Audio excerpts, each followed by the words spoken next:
उस वे हैंकड़बाजी विच आके कहन लगा इस कोड़ी दे नाल जे ब्याह करदे हां तां फिर कहन लगे पिता वेख ठीक है जिधर बचन करता हुण मेरा इहो ही पति है। ये नहीं कि एक थां ते पसंद कीता दूजी तीजी थां ते फिर बिना कारण तो नहीं, ये ठीक है जिथे बचन हो गया। फिर किवें तेरा निश्चय बीबी की है? कहन लगे वेख पिता पुरखां बिरखां तीरथां तटां मेघां खेतां हां दीपां लोवां मंडलां खंडां वर पंडां हां अंडज जेरज उत्पुजां खाणी सेत जां सो मित जाना नानका सरा मेरा जनता। सरा वड्डे वड्डे सरोवरां समुद्रां दे विच ओ पाए सायरा तिना पे सार करे तिथ हट न चलै ना को किरस करे सौदा मूल ना होवे ना को लै न दे ना व्यापार ना खेती ना उत्थे किसी प्रकार दीयां दुकानां कोई भी नहीं। ओ 42 लाख जी जल में होते उन्हां दी प्रतिपाला जल दे विच जिसने कीती है सो करता चिंता करे ओ करता मेरी भी चिंता करेगा। वो सारे संसार की योग खेम कृष्ण भगवान जी कहते हैं गीता जी विच कहते सर्व दी योग खेम मैं करता हूं। सारियां दी प्रतिपाला ते रक्षा करने वाला मैं हाँ। जदों मैं चाहां झट सारे जीवां नूं नाश कर सकदा हां, जदों मैं चाहां उस वेले मैं समाप्त कर सकदा हां। यह मेरा वास्तव स्वरूप ऐसा है। इस प्रकार कहते ओ करता परमेश्वर चिंता करने वाला पिता तू की ये अहंकार करता है। सो किड्डी वड्डी भारी दात मिली सिर ते कोड़ी पति नूं चकिया अमृतसर साहब विच आउण तो सो कोड़ी दा सरोवर विच इशनान करन तो सारा कोड़ मिटिया। पंजवें पातशाह दे चरनां च पहुंच के निहाल होए। दुनी चंद नूं पता लगन तो चरनी पिया। हजूर ने इहदा अंत दा समां जाण के उपदेश दिता बोल सो तरमीड़िया मोहन कत धारी राम तू नेत्री देख चलिया सगले व्यवहारी राम। इस प्रकार माया व्यवहारी राम, इस प्रकार सब माया का विहार है नासवंत है। अंत दे समय सतगुरु सच्चे पातशाह ने यह उपदेश दिता सी। फिर क्या है राजन वेख तेरे घर विच धीआं ने पुत्र कोई नहीं, अपने जवाई नूं पुत्र समझ ते इहनूं राज भाग दे। पंजवें पातशाह ने कह के वो दिल्ली का राज भाग उसे बीबी राज कौर नूं दवाया। सो जिन्हें यह निश्चय किया सी सानू भी निश्चय होना चाहिए है। माता जी दे विच डरिए किसी प्रकार। आसा शेख फरीद जीओ की बाणी। आसा राग दे विच शेख फरीद जी की बाणी है। खालसा जी जेड़ा इस गद्दी ते बैठदा उहदा नाम फरीद ही पै जांदा सी। जिवें प्रमंजवा जनक सी निम्मी सो जिन्हां ने सुपुत्री सीता जी का स्वंबर श्री रामचंद्र जी दे नाल होया। पहला 52 जनक हो चुके सन। जिहड़ा उस गद्दी ते बैठदा उहदा नाम ही जनक पै जांदा। जिवें 27वां दस्तगीर पीर सी जिसका सतगुरु जी दे नाल संवाद होया सी पातालां पाताल लख आगासां आगास की पंक्ति तो जिसके पुत्र नूं लख पताल आकाश लख अख फुरक विच सब दिखलाई सब दिखा दिते सन। 27वां दस्तगीर पीर से बगदाद का। इसे प्रकार ये शेख फरीद जिसकी बाणी है ये खालसा जी फरीद का पोता चेला सी। तीसरी थां से जिहड़ा पहला फरीद सी बड़ा भारी तस्बी सी मुतस्बी सी ओदी ये बाणी नहीं। इसका नाम शेख ब्रह्म या शेख इब्राहिम जिसका नाम है या जिसका नाम ये शेख फरीद है। ये शेख फरीद का पोता चेला सी जिसकी ये बाणी है। तो जेड़े सतगुरु नानक साहब नाल मिल के निहाल होए आ जिन्नी बाणी श्री गुरु ग्रंथ साहब दे विच है इस शेख फरीद सानी दी है। जेड़ा तीजी थां ते सी उन्हां दा पोतरा सी भाव तां शेख फरीद तो ही है ना। सो नाम तां शेख फरीद सी, इहदे च शंका नहीं करनी। ये कोई खबरे वखरा कह रहा नहीं, उसे दा नाम है जिन्हें 28 साल मेहनत की, जिन्हें 12 साल पहला खालसा जी भुखा रहा काट की रोटी बन्नी खूह विच लमकिया शाह शरफ की सेवा 12 साल की। ओही शेख फरीद है। पर इहदा असल नाम शेख ब्रह्म या शेख इब्राहिम शेख फरीद इसे दा नाम है। पाकपटन विच इहदे ही परथाए 8 श्लोक पहले श्री आसा दी वार दे 8 श्लोक ते 8 पौड़ियां सब इस शेख ब्रह्म अथवा शेख फरीद दे परथाए महाराज उचारियां ने। सारा ही आसा दी वार दा तीजा हिस्सा ਇਹਦੇ ਪ੍ਰਥਾਏ ਮਹਾਰਾਜ ਸਾਹਿਬ ਨੇ ਉਚਾਰਿਆ ਸਾਰਾ। ਸੋ ਉਹ ਬਾਣੀ ਉਚਾਰ ਰਹੇ, ਉਹਨਾਂ ਦੀ ਬਾਣੀ ਹੈ ਇੱਕ ਓੰਕਾਰ ਸਤਿਗੁਰ ਇੱਕ ਪ੍ਰਸਾਦ। ਅਦਵੈਤ ਰੂਪ ਬ੍ਰਹਮ ਓੰਕਾਰ ਸਾਰਾ ਦਾ ਪ੍ਰਕਾਸ਼ ਕੇ ਸਤਿਗੁਰਾਂ ਦੀ ਕਿਰਪਾ ਕਰਕੇ ਪ੍ਰਾਪਤ ਹੁੰਦਾ ਹੈ। ਦਿਲੋਂ ਮੁਹੱਬਤ ਜਿਨ ਕਹਿੰਦੇ ਜੀ ਸੱਚੇ ਕਿਹੜੇ ਆ ਪਰਮੇਸ਼ਰ ਦੀ ਦਰਗਾਹ ਵਿੱਚ। ਸੋ ਕਿਹਨਾਂ ਨੂੰ ਸੱਚੇ ਪਰਮੇਸ਼ਰ ਦੇ ਸੋ ਆਸ਼ਕ ਕਿਹਾ ਜਾਂਦਾ ਹੈ? ਕਹਿੰਦੇ ਉਹਨਾਂ ਦਾ ਨਾਮ ਹੈ ਦਿਲੋਂ ਮੁਹੱਬਤ ਜਿਨ। ਜਿਨ ਹੈ ਨੰਨੇ ਦੇ ਚਰਨਾਂ ਵਿੱਚ ਹਾ ਜਿਨ, ਜਿਨ੍ਹਾਂ ਦੀ ਜਿਨ ਨਹੀਂ ਪੜ੍ਹਦੇ ਨਾ ਭੂਤ ਨਹੀਂ ਹੋ, ਜਿਨ ਜਿਨ੍ਹਾਂ ਦੀ ਸੱਚੀ ਦਿਲੋਂ ਮੁਹੱਬਤ ਹੈ, ਪ੍ਰੇਮ ਹੈ, ਤੇ ਸੱਚਿਆ ਉਹ ਗੁਰੂ ਕੇ ਪਿਆਰੇ ਸੱਚੇ ਹਨ। ਉਹਨਾਂ ਨੂੰ ਸੱਚੇ ਕਿਹਾ ਜਾਂਦਾ ਜਿਹੜੇ ਦਿਲੋਂ ਪ੍ਰੇਮ ਕਰਦੇ ਹਨ ਪਰਮੇਸ਼ਰ ਦੇ ਨਾਲ। ਜਿਨ ਮਨ ਹੋਰ ਮੁਖ ਹੋਰ, ਤੇ ਜਿਨ੍ਹਾਂ ਦੇ ਮਨ ਦੇ ਵਿੱਚ ਤਾਂ ਹੋਰ ਕੋਈ ਸੰਕਲਪ, ਮਨ ਤਾਂ ਹੋਰ ਪਾਸੇ ਲੱਗਾ ਹੋਇਆ ਹੈ ਤੇ ਮੁਖੋਂ ਹੋਰ ਪਾਸੇ ਦੀਆਂ ਗੱਲਾਂ ਕਹਿੰਦੇ ਹਨ। ਤੇ ਕਾਂਡੇ ਕੱਚਿਆ ਉਹ ਕੱਚੇ ਕਾਂਡੇ ਕਹੇ ਜਾਂਦੇ ਹਨ। ਉਹ ਕੱਚੇ ਆਦਮੀ ਬਾਹਰ ਕੱਢੇ ਜਾਂਦੇ, ਕਾਂਡੇ ਕਹੇ ਜਾਣ ਦਾ ਵਾਚਕ ਹੈ, ਉਹ ਕੱਚੇ ਕਹੇ ਜਾਂਦੇ ਹਨ। ਸੋ ਰੱਤੇ ਸੇਈ ਜੇ ਮੁਖ ਨਾ ਮੁੜਨ, ਜਿਨੀ ਸੰਜਾਤਾ ਸਾਈਂ। ਚੜ ਚੜ ਪਮਦੇ ਕੱਚੇ ਬਿਰਹੀ, ਜਿਨ੍ਹਾਂ ਕਾਰ ਨਾ ਆਈ। ਜਿਨ੍ਹਾਂ ਨੂੰ ਭਗਤੀ ਦੀ ਕਾਰ ਨਹੀਂ ਕਰਦੇ ਆਈ, ਉਹ ਕੱਚੇ ਵਿਚਾਰੇ ਚੜ ਚੜ ਡਿੱਗ ਡਿੱਗ ਪੈਂਦੇ ਹਨ। ਸੋ ਸੱਚੇ ਦਿਲੋਂ ਮੁਹੱਬਤ ਜਿਨ, ਜਿਨ੍ਹਾਂ ਦੀ ਦਿਲੋਂ ਮੁਹੱਬਤ ਹੈ ਖਾਲਸਾ ਜੀ, ਉਹ ਸੱਚੇ ਗੁਰੂ ਕੇ ਪਿਆਰੇ ਕਹੇ ਜਾਂਦੇ ਹਨ। ਜਿਨ੍ਹਾਂ ਦੇ ਮਨ ਵਿੱਚ ਹੋਰ ਹੈ, ਸੋ ਦਿਲੋਂ ਅੰਦਰੋਂ ਦੁਨੀਆ ਨਾਲ ਮੁਹੱਬਤ, ਬਾਹਰੋਂ ਜ਼ਿਕਰ ਸਾਈਂ ਦਾ ਕਰਦੇ। ਬਾਹਰੋਂ ਗੱਲਾਂ ਤਾਂ ਪਰਮੇਸ਼ਰ ਦੇ ਮਿਲਦੀਆਂ ਤੇ ਅੱਗੋਂ ਅੰਦਰੋਂ ਮੁਹੱਬਤ ਜਿਨ੍ਹਾਂ ਦੀ ਦੁਨੀਆ ਦੇ ਨਾਲ ਤੇ ਮਾਇਆ ਦੇ ਨਾਲ ਹੈ, ਉਹ ਖਾਲਸਾ ਜੀ ਕੱਚੇ ਹਨ। ਉਹ ਨਹੀਂ ਪੱਕੇ ਕਹੇ ਜਾ ਸਕਦੇ। ਬਾਹਰੋਂ ਤਾਂ ਕਹਿਣਾ ਜੀ ਬਸ ਮਹਾਰਾਜ ਤੇ ਨਿਸ਼ਚਾ ਹੈ, ਸੱਚੇ ਪਾਤਸ਼ਾਹ ਤੇ ਨਿਸ਼ਚਾ ਹੈ, ਬੜਾ ਆਨੰਦ ਆਉਂਦਾ ਹੈ, ਐਉਂ ਹੈ। ਤੇ ਅੰਦਰੋਂ ਮਨ ਖਾਲਸਾ ਜੀ ਹੋਰ ਪਾਸੇ ਜੇ ਲੱਗਾ ਰਹੇ, ਉਹਨਾਂ ਦਾ ਸੱਚਾ ਪ੍ਰੇਮ ਨਹੀਂ, ਉਹ ਮੁਹੱਬਤ ਨਹੀਂ, ਉਹ ਸੱਚੇ ਨਹੀਂ ਕਹੇ ਜਾਣਗੇ, ਉਹ ਝੂਠੇ ਹਨ। ਰਤੇ ਇਸ਼ਕ ਖੁਦਾ ਸੱਚਾ ਬਣਦਾ ਸੀ ਨਾ ਦਿਲੋਂ ਮੁਹੱਬਤ ਵਾਲਾ ਵਿਚਾਰਾ ਮੂਲਾ। ਕਹਿੰਦਾ ਮਹਾਰਾਜ ਮਰਨਾ ਸੱਚ ਤੇ ਜਿਉਣਾ ਝੂਠ, ਪਰ ਜਦੋਂ ਪਰਖ ਕੀਤੀ ਉਸ ਵੇਲੇ ਜਿਉਣਾ ਹੀ ਸੱਚ ਕਹਿ ਬੈਠਾ ਸੀ। ਦਿਲੋਂ ਮੁਹੱਬਤ ਰਹੀ ਸੀ, ਝੂਠਾ ਨਿਕਲਿਆ। ਮਹਾਰਾਜ ਨੇ ਬਚਨ ਕਹੇ ਇਸ ਪ੍ਰਕਾਰ ਨਾਲ ਕਰਾੜਾਂ ਦੋਸਤੀ, ਇਹ ਬਚਨ ਕਹਿ ਕੇ ਫਿਰ ਇਹਨੂੰ ਸੰਬੋਧਨ ਕੀਤਾ ਸੀ। ਇਹ ਕੀ ਕੀਤਾ ਸੀ?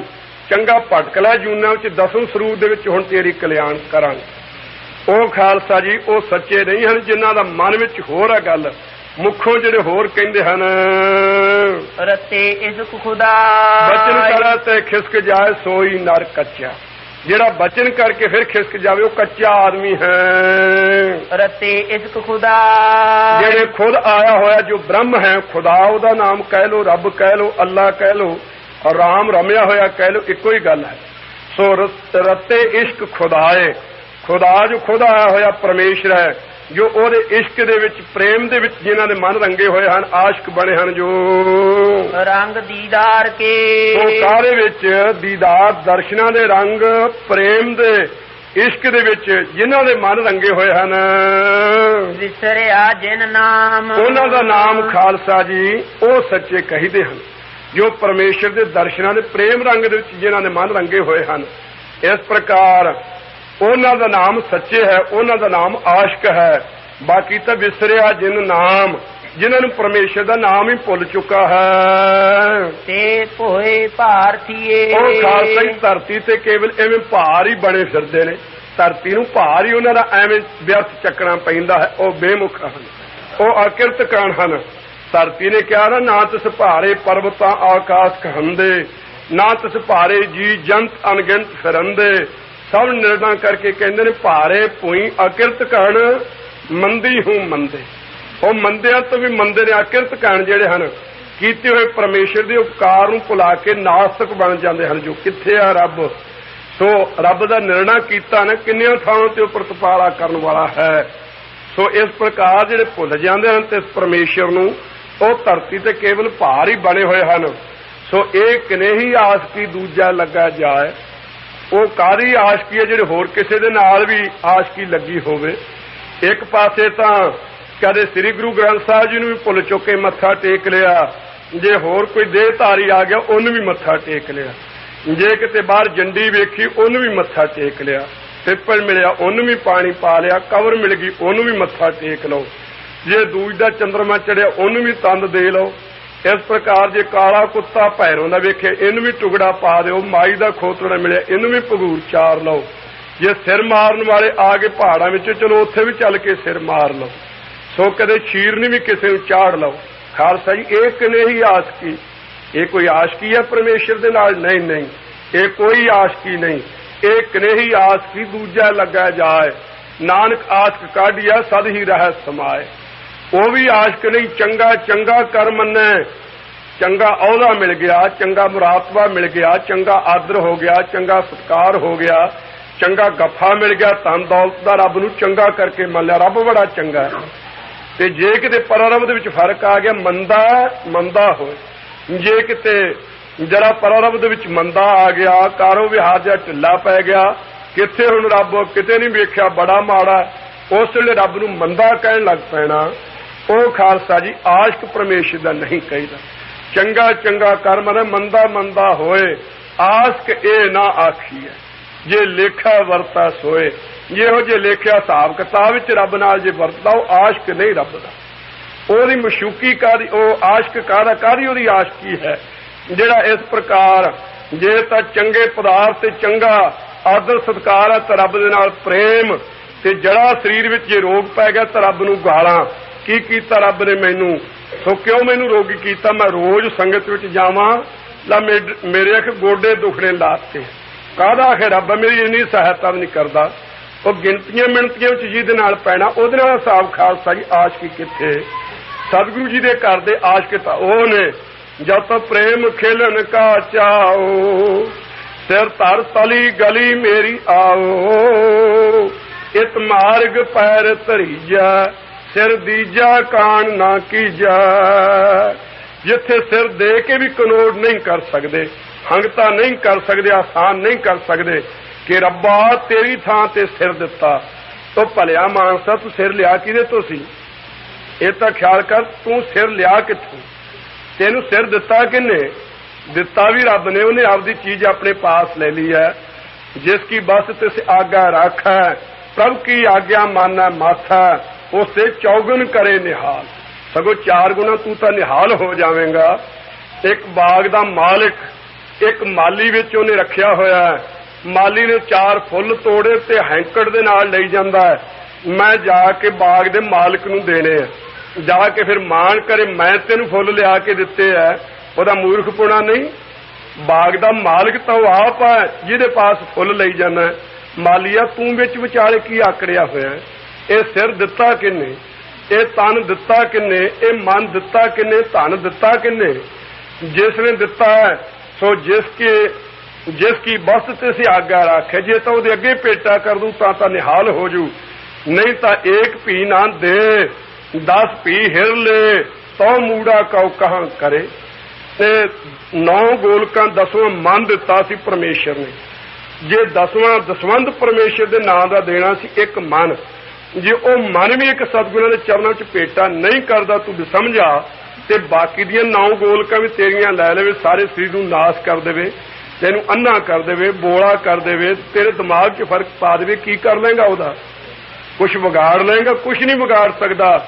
ਨਹੀਂ, ਖਿਆਲ ਕਰ, ਸਿਰ ਦੇ ਕੇ ਵੀ ਫਿਰ ਕਨੋੜ ਨਾ ਕਰ, ਕਹੋ ਸ਼ੁਕਰ ਹੈ ਤੇਰੀ ਚੀਜ਼ ਸੱਚੇ ਪਾਤਸ਼ਾਹ ਤੇਰੇ ਚਰਨਾਂ ਵਿੱਚ ਪਹੁੰਚ ਗਈ ਹੈ, ਤੂੰ ਕਿਰਪਾ ਕਰਕੇ ਆਪਣੀ ਅਮਾਨ ਸਹੀ ਸਲਾਮਤ ਲੈ ਲਈ ਹੈ।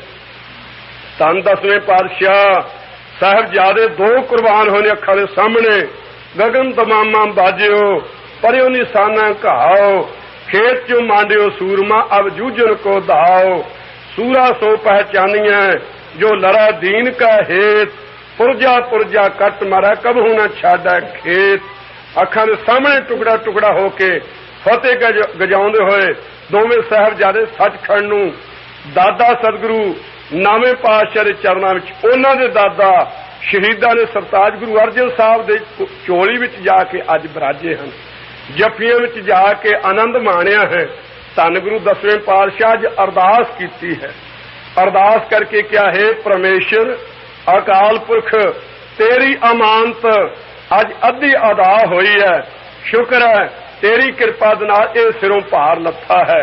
ਕਿਰਪਾ ਕਰੀ ਅੱਜ 8 ਪੋਹ ਹੈ, 13 ਪੋਹ ਵਾਲੇ ਦਿਨ ਛੋਟੇ ਸਾਹਿਬਜ਼ਾਦੇ ਵੀ ਨੀਹਾਂ ਵਿੱਚ ਚਿਣ ਕੇ ਇਹ ਖਾਲਸਾ ਪੰਥ ਦੀ ਨੀਂਹ ਨੂੰ ਪੱਕੀ ਕਰਕੇ ਤੇਰੇ ਚਰਨਾਂ 'ਚ ਸਹੀ ਸਲਾਮ ਤੇਰੀ ਅਮਾਨਤ ਤੇਰੇ ਚਰਨਾਂ 'ਚ ਪਹੁੰਚੇ, ਮੈਂ ਸੁਰਖਰੂ ਹੋਵਾਂ। ਇਹ ਖਾਲਸਾ ਜੀ ਕਲਗੀਆਂ ਵਾਲੇ ਦੀ ਅਰਦਾਸ ਸਾਹਿਬਜ਼ਾਦਿਆਂ ਨੂੰ ਕੁਰਬਾਨ ਕਰਕੇ, ਇਹਦਾ ਨਾਮ ਹੈ ਆਸ਼ਕੀ।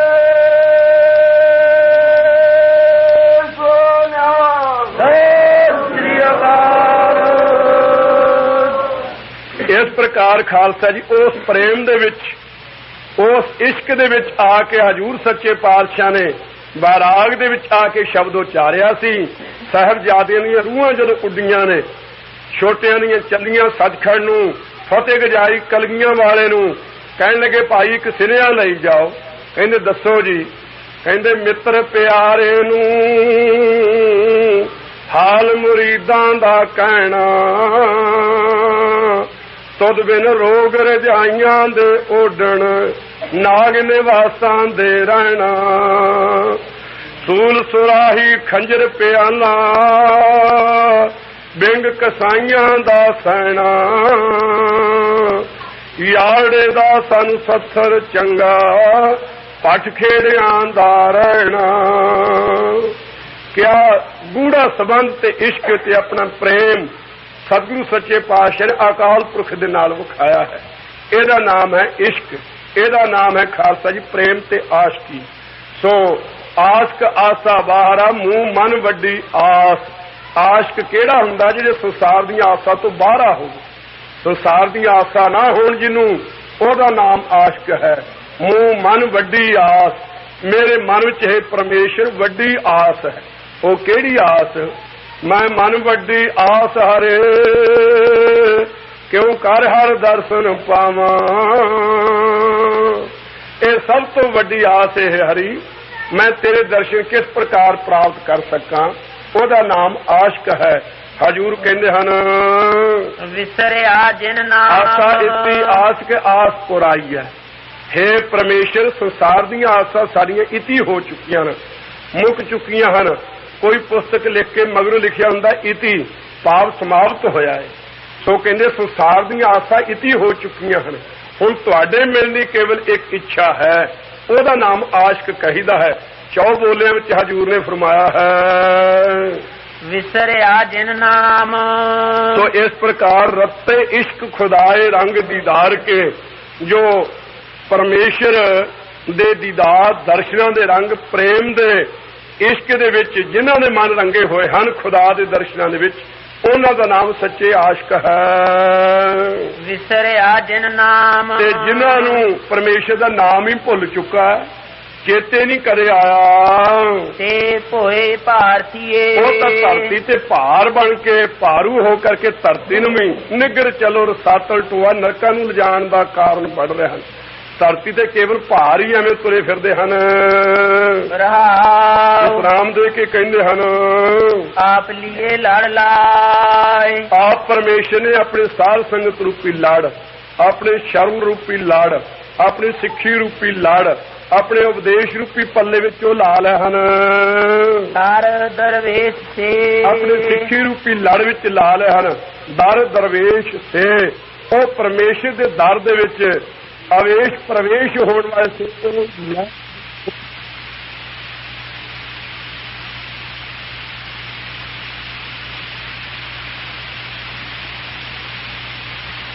ਤਿਗ ਜੀਵਨ ਤਿਗ ਵੇਸ਼। ਵਿਰਲਾ ਵਿਰਲਾ ਕੋਈ ਦਰਵੇਸ਼ ਹੈ, ਥਿਓ ਪਵਾਹੀ ਦੱਬ, ਜੇ ਸਾਈ ਲੋੜਾਂ ਸਭ। ਇੱਕ ਛਿਜਾ ਵਿਆਹ ਲਤਾੜੀਆ, ਤਾਂ ਸਾਈ ਦਾ ਦਰ ਵਾੜੀਆ। ਤਾਂ ਪਰਮੇਸ਼ਰ ਦੇ ਦਰਵਾਜ਼ੇ 'ਚ ਤਾਂ ਪ੍ਰਵੇਸ਼ ਹੋ ਸਕੇਗਾ ਜੇ ਰਸਤੇ ਦੀ ਦੱਬ ਬਣ ਜਾ। ਇੱਕ ਵੱਡੇ ਦੂਸਰਾ ਕੁੱਟ ਭੰਨ ਕੇ ਤੈਨੂੰ ਚੰਗੀ ਤਰ੍ਹਾਂ ਤੇਰੀ ਸਫ ਬਣਾਵੇ, ਫਿਰ ਸਫ ਬਣ ਕੇ ਫਿਰ ਪਰਮੇਸ਼ਰ ਦੇ ਦਰਵਾਜ਼ੇ ਵਿੱਚ ਅੰਦਰ ਪ੍ਰਵੇਸ਼ ਹੋਣ ਵਾਲਾ ਤਾਂ ਬਣੇਗਾ।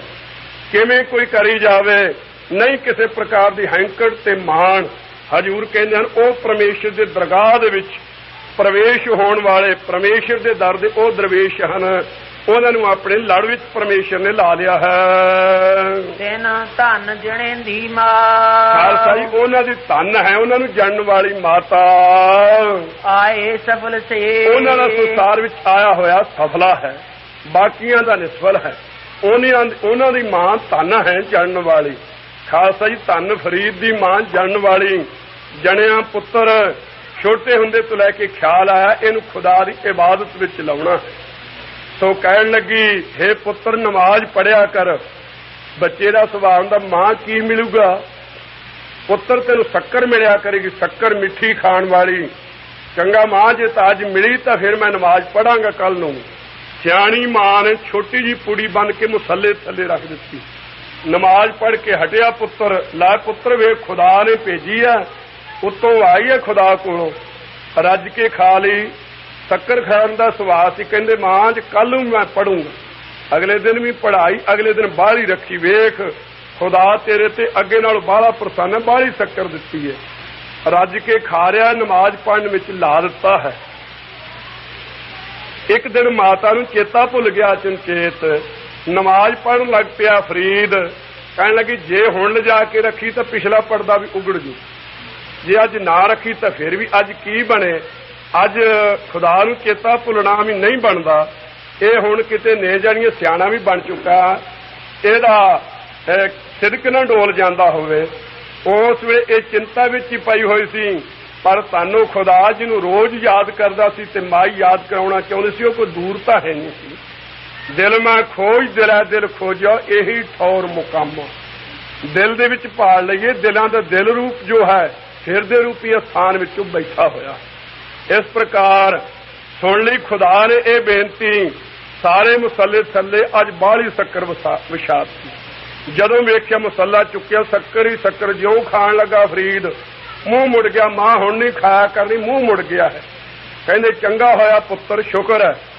ਸੋ ਫਿਰ ਖਾਲਸਾ ਜੀ ਬਾਹਰ ਤਪੱਸਿਆ ਕਰਨ ਜਾਣਾ। 12 ਸਾਲ ਬਾਅਦ ਆਇਆ ਪੁੱਤਰ, ਕੀ ਖਾਂਦਾ ਰਿਹਾ ਹੈ? ਮਾਈ ਬਿਰਸ਼ ਦੀਆਂ ਟਾਹਣੀਆਂ ਨਾਲੋਂ ਪੱਤਰ ਭਰੂ ਕੇ ਖਾਂਦਾ ਰਿਹਾ ਹਾਂ। ਲਿਆ ਮੈਂ ਤੇਰੇ ਕੇਸ ਵੇਖਾਂ। ਕੇਸਾਂ ਵਿੱਚ ਜੂਆਂ ਪੈ ਚੁੱਕੀਆਂ ਸਨ, ਬੜਾ ਸਮਾਂ ਹੋ ਚੁੱਕਾ ਸੀ। ਉੱਥੇ ਕਿਹੜਾ ਦਹੀਂ ਤੇ ਲੱਸੀਆਂ ਤੇ ਤੇਲ ਤੇ ਘਿਓ ਸੀ ਲਾਉਣ ਨੂੰ। ਇਬਾਦਤ ਕਰ ਰਿਹਾ ਸੀ। ਸੋ ਸਿਆਣੀ ਮਾਂ ਨੇ ਅੱਜ ਅਨੋਖੇ ਕੇਸਾਂ ਨੂੰ ਖਾਲਸਾ ਜੀ ਇਸ਼ਨਾਨ ਕਰਵਾਇਆ ਹੈ। ਇਸ਼ਨਾਨ ਕਰਾ ਕੇ ਜਿਹੜੀਆਂ ਲੀਖਾਂ ਪਈਆਂ ਸੀ ਛੋਟੀਆਂ ਛੋਟੀਆਂ, ਉਹਨੂੰ ਚੁਟਕੀ ਦੇ ਨਾਲ ਖਿੱਚਦੀ ਹੈ, ਜਰਾ ਨੱਪ ਕੇ ਉਂਗਲਾਂ ਨੂੰ। ਉਹ ਭਗਤ ਫਰੀਦ ਕੇਸਾਂ ਨੂੰ ਦੁੱਖ ਹੋਣ ਤੋਂ ਸੀ ਕਰਨ ਲੱਗਾ। ਮਾਂ ਪੁੱਛਦੀ ਹੈ ਪੁੱਤਰ ਕੀ ਕਾਰਨ ਹੈ? ਕਹਿੰਦੇ ਮਾਂ ਦਰਦ ਹੁੰਦੀ ਹੈ। ਕਹਿੰਦੇ ਪੁੱਤਰ ਉਹ ਜਿਨ੍ਹਾਂ ਬਿਰਛਾਂ ਦੀਆਂ ਟਾਹਣੀਆਂ ਨਾਲੋਂ ਸੈਂਕੜੇ ਪੱਤੇ ਲਾ ਕੇ ਖਾ ਗਏ, ਉਹਨਾਂ ਨੂੰ ਕੋਈ ਵੀ ਦੁੱਖ ਨਾ ਹੋਇਆ ਹੋ।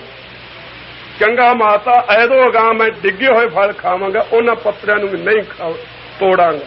ਉਹ ਖਾਲਸਾ ਜੀ ਸਿਆਣੀ ਮਾਂ। ਸਾਡੇ ਇੱਕ ਪਹਿਲਾਂ 2.5 ਮਾਵਾਂ ਸੰਸਾਰ ਵਿੱਚ ਮੰਨੀਆਂ ਨੇ ਅਸਲ, ਜਾਂ 3.5 ਮਾਵਾਂ ਕਹਿ ਲਓ।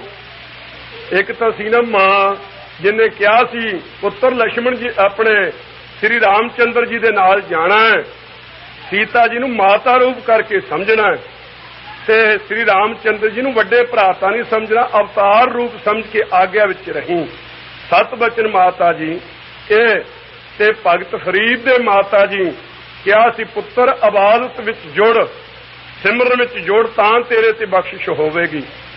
ਤੇ ਇੱਕ ਖਾਲਸਾ ਜੀ ਮਾਂ ਹੈ ਆਪਣੇ ਦੀ ਧਰੂ ਦੀ ਮਾਂ ਜਿਹੜੀ ਸੀ ਪਹਿਲਾਂ, ਉਹ ਪਹਿਲੀ ਮਾਂ ਗਿਣੀ ਗਈ ਹੈ।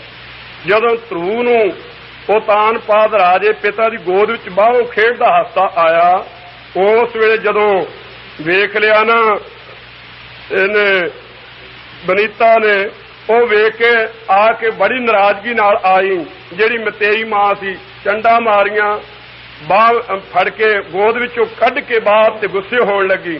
ਕਹਿੰਦੀ ਅੱਜ ਤੂੰ ਪਿਤਾ ਦੀ ਗੋਦ ਵਿੱਚ ਬੈਠਣ ਦਾ ਸੋ ਮਾਣ ਕਰਦਾ ਹੈ, ਕੱਲ ਨੂੰ ਫਿਰ ਕਿਤੇ ਰਾਜ ਭਾਗ ਦਾ ਮਾਲਕ ਬਣਦਾ ਵੀ ਕਿਸੇ ਪ੍ਰਕਾਰ ਤੂੰ ਯਤਨ ਨਾ ਕਰੀ। ਇਸ ਵਾਸਤੇ ਬਾਹਰ ਨਿਕਲ, ਜੇ ਰਾਜ ਭਾਗ ਦਾ ਮਾਲਕ ਬਣਨਾ ਤਾਂ ਮੇਰੀ ਕੁੱਖ ਥਾਣੀ ਜਨਮ ਲੈ। ਦੁਸਕਾਰੇ ਮਾਰਦਾ ਘਰ ਆਇਆ, ਧਰੂ ਹਾਸਾ ਕਰ ਆਇਆ, ਕਰ ਪਿਆਰ ਪਿਓ ਕੁਛੜ ਲੀਤਾ। ਸੋ ਇਸ ਪ੍ਰਕਾਰ ਬਾਹੋਂ ਪਗੜੇ ਉਠਾ ਲਿਆ, ਮਨ ਵਿੱਚ ਰੋਸ ਮਤਰੇਈ ਕੀਤਾ। ਡੁੱਡੋ ਲਿਕਾ ਮਾਂ ਪੁੱਛਿਆ, ਦੁਸਕਾਰੇ ਮਾਰਦਾ ਹੌਕੇ ਲੈਂਦਾ ਰੋਂਦਾ ਪੁੱਛਣ ਲੱਗਾ ਮਾਂ ਨੂੰ, ਤੂੰ ਸਵਾਣੀ ਹੈ ਕਿ ਸਰੀਤਾ? ਤੂੰ ਸਵਾਣੀ ਹੈ, ਮੇਰੇ ਪਿਓ ਨੂੰ ਵਿਆਹੀ ਆਈ ਹੋਈ ਰਾਣੀ ਹੈ ਤੇ ਰਾਜਾ ਮੇਰਾ ਨਾਨਾ ਰਾਜਾ ਹੈ ਕਿ ਤੂੰ ਸਰੀਤਾ ਨਾਲ ਗੋਲੀ ਬਣ ਕੇ ਆਈ ਹੈ? ਕਹਿੰਦੇ ਕਹਿਣ ਲੱਗੇ ਨਹੀਂ ਪੁੱਤਰ, ਸਾਵਾਣੀ ਹਾਂ ਜਨਮ ਦੀ, ਮੈਂ ਜਨਮ ਤੋਂ ਲੈ ਕੇ ਸਵਾਣੀ ਹੈ। ਮੈਂ ਤੇਰੇ ਨਾਨੇ ਰਾਜੇ ਦੇ ਘਰ ਪੁੱਤਰੀ ਬਣੀ ਸੀ ਤੇ ਮੈਂ ਤੇਰੇ ਪਿਤਾ ਰਾਜੇ ਨੂੰ ਵਿਆਹੀ ਹੋਈ ਆਈ ਹਾਂ ਤੇ ਤੇਰੇ ਜਨਮ ਲੈਣ ਤੋਂ ਮੈਂ ਪਟਰਾਣੀ ਕਹਾਇਆ। ਸਾਵਾਣੀ ਹਾਂ ਜਨਮ ਦੀ। ਤੇ ਮਾਤਾ ਕਾਰਨ ਕੀ ਫਿਰ? ਕਹਿੰਦੇ ਨਾਮ ਨਾ ਭਗਤੀ ਕਰਮ ਦ੍ਰਿੜਤਾ, ਨਾ ਨਾਮ ਜਪਿਆ ਨਾ ਭਗਤੀ ਕੀਤੀ ਹੈ, ਨਾ ਨਿਸ਼ਕਾਮ ਕਰਮਾਂ ਨੂੰ ਦ੍ਰਿੜ ਕੀਤਾ। ਤਿੰਨੇ ਹੀ ਚੀਜ਼ਾਂ ਨੇ। ਮਨ ਪਾਪੀ ਹੋਵੇ ਤਾਂ ਨਿਸ਼ਕਾਮ ਕਰਮਾਂ ਵਿੱਚ ਜੁੜ ਗਏ ਤਾਂ ਪਾਪ ਛੱਡ ਜਾਂਦਾ। ਮਨ ਚੰਚਲ ਹੋਵੇ ਉਪਾਸਨਾ ਵਿੱਚ ਜੁੜ ਗਏ ਤਾਂ ਚੰਚਲਤਾ ਹੀ ਛੱਡ ਜਾਂਦਾ। ਜੇ ਬ੍ਰਹਮ ਗਿਆਨ ਦੇ ਵਿੱਚ ਲੀਨ ਹੋ ਨਾਮ ਜਪੀਏ ਤਾਂ ਬ੍ਰਹਮ ਗਿਆਨ ਦੀ ਪ੍ਰਾਪਤੀ ਹੁੰਦੀ ਹੈ। ਤਿੰਨੇ ਚੀਜ਼ਾਂ ਕਹਿੰਦੇ ਪੁੱਤਰ ਨਹੀਂ ਕੀਤੀਆਂ, ਨਾਮ ਨਾ ਭਗਤੀ ਕਰਮ ਦ੍ਰਿੜਤਾ, ਨਾ ਨਿਸ਼ਕਾਮ ਕਰਮਾਂ ਨੂੰ ਦ੍ਰਿੜ ਕੀਤਾ, ਨਾ ਭਗਤੀ ਨਾ ਨਾਮ ਜਪਿਆ। ਫਿਰ ਮਾਤਾ ਕਿਸ ਉਦਮ ਤੇ ਰਾਜ ਮਿਲਾ, ਸਤਰੂ ਤੇ ਸਭ ਹੋਵਣ ਮੀਤਾ। ਸਿਆਣੀ ਮਾਂ ਨੇ ਇਹ ਨਹੀਂ ਕਿਹਾ ਪਿਓ ਦੇ ਗਲ ਪੈ ਜਾ ਵੱਢ ਕਰ ਤੱਜ। ਸੋ ਕੀ ਲੱਗਦਾ ਪਿਓ ਤੇਰਾ ਆ ਮਤਰੇਈ ਨੂੰ ਮਾਰ ਦੇ, ਤੇਰਾ ਜਿਹੜਾ ਭਰਾ ਹੈ ਦੂਸਰਾ ਉੱਤਮ ਇਸ ਮਤਰੇਈ ਦੇ ਪੇਟੋਂ ਕੱਲਾ ਹੀ, ਉਹ ਵੀ ਕੱਲਾ ਤੂੰ ਹੈ, ਸੁੱਤੇ ਪਏ ਨੂੰ ਮਾਰ ਦੇ ਰਾਜ ਲੈ ਲੈ। ਇਹ ਨਹੀਂ ਕਿਹਾ, ਸਿਆਣੀ ਮਾਂ ਸੀ, ਕਿਹਾ ਪੁੱਤਰ ਪਰਮੇਸ਼ਰ ਆਰਾਧਿਆ ਜਿੱਦੂ ਹੋਈ ਹੈ ਪਤ ਪੁਨੀਤਾ। ਸੋ ਉਸ ਵੇ ਖਾਲਸਾ ਜੀ ਬਾਹਰ ਚੱਲਿਆ ਕਰਨ ਤਪ ਮਨ ਬੈਰਾਗੀ ਹੋਏ ਅਤੀਤਾ। ਉਸ ਵੇਲੇ 5 ਮਹੀਨਿਆਂ ਦੇ ਵਿੱਚ ਭਗਵਾਨ ਨੂੰ ਸਾਖਿਆਤ ਕਰ ਲਿਆ ਸੀ। ਭਗਵਾਨ ਮਿਲੇ, ਕਹਿਣ ਲੱਗੇ ਮੰਗ ਭਾਈ ਕੀ ਚਾਹੁੰਦਾ ਹੈ? ਕਹਿੰਦੇ ਜੀ ਇੱਛਾ ਹੀ ਨਹੀਂ ਰਹੀ, ਹੁਣ ਤੁਹਾਡੇ ਦਰਸ਼ਨਾਂ ਦੀ ਲੋੜ ਸੀ, ਹੋ ਗਏ। ਕਹਿੰਦੇ ਨਹੀਂ, ਮਨਸਾ ਧਾਰ ਜੋ ਕਰਤੇ ਆਵਾ, ਜੋ ਪਹਿਲਾਂ ਇੱਛਾ ਧਾਰ ਕੇ ਘਰੋਂ ਆਊ ਪਹਿਲਾਂ ਉਹ ਪੂਰੀ ਹੋਊ, ਫਿਰ ਸਾਧ ਸੰਗ ਜਨਮ ਮਰਨ ਮਿਟਾਵਾ, ਮਗਰੋਂ ਸੰਗਤ ਚ ਮਿਲ ਤੋਂ ਜੰਮਣ ਮਰਨ ਵੀ ਮਿਟਿਆ ਜਾਊ। ਇਸ ਵਾਸਤੇ ਚੰਗਾ ਤੂੰ ਨਿਰਛਿਤ ਹੈ, ਪਰ ਮੈਂ ਬਖਸ਼ਿਸ਼ ਕਰਦਾ ਹਾਂ। ਭਗਵਾਨ ਨੇ 36,000 ਵਰਾ ਮੁਲਕ ਦਾ ਰਾਜ ਐਸਾ ਤੇ ਫਿਰ ਅਟਲ ਪਦਵੀ, ਬਾਕੀ ਦੇ ਸਭ ਤਾਰਾ ਮੰਡਲ ਤੇ ਸੂਰਜ ਚੰਦ ਤੇਰੀਆਂ ਪ੍ਰਕਰਮਾਂ ਕਰਿਆ ਕਰਨਗੇ। ਤੂੰ ਧਰੂ ਹੋ ਜਾ, ਅਟਲ ਹੋ ਜਾ, ਇਸਤ ਹੋ ਜਾ, ਟਿਕ ਜਾ। ਇਹ ਖਾਲਸਾ ਜੀ ਦਾਤ ਮਿਲੀ। ਕਿੰਨੇ ਪ੍ਰੇਰਿਆ? ਮਾਂ ਨੇ। ਤੇ ਦੂਸਰਾ ਪ੍ਰੇਰਿਆ ਸੀ ਖਾਲਸਾ ਜੀ ਇਸੇ ਪ੍ਰਕਾਰ ਫਰੀਦ ਨੇ। ਤੇ ਤੀਸਰਾ ਗੋਪੀ ਚੰਦ ਦੀ ਮਾਂ ਨੂੰ ਵੀ ਨਾਲ ਮੰਨਦੇ ਹਨ।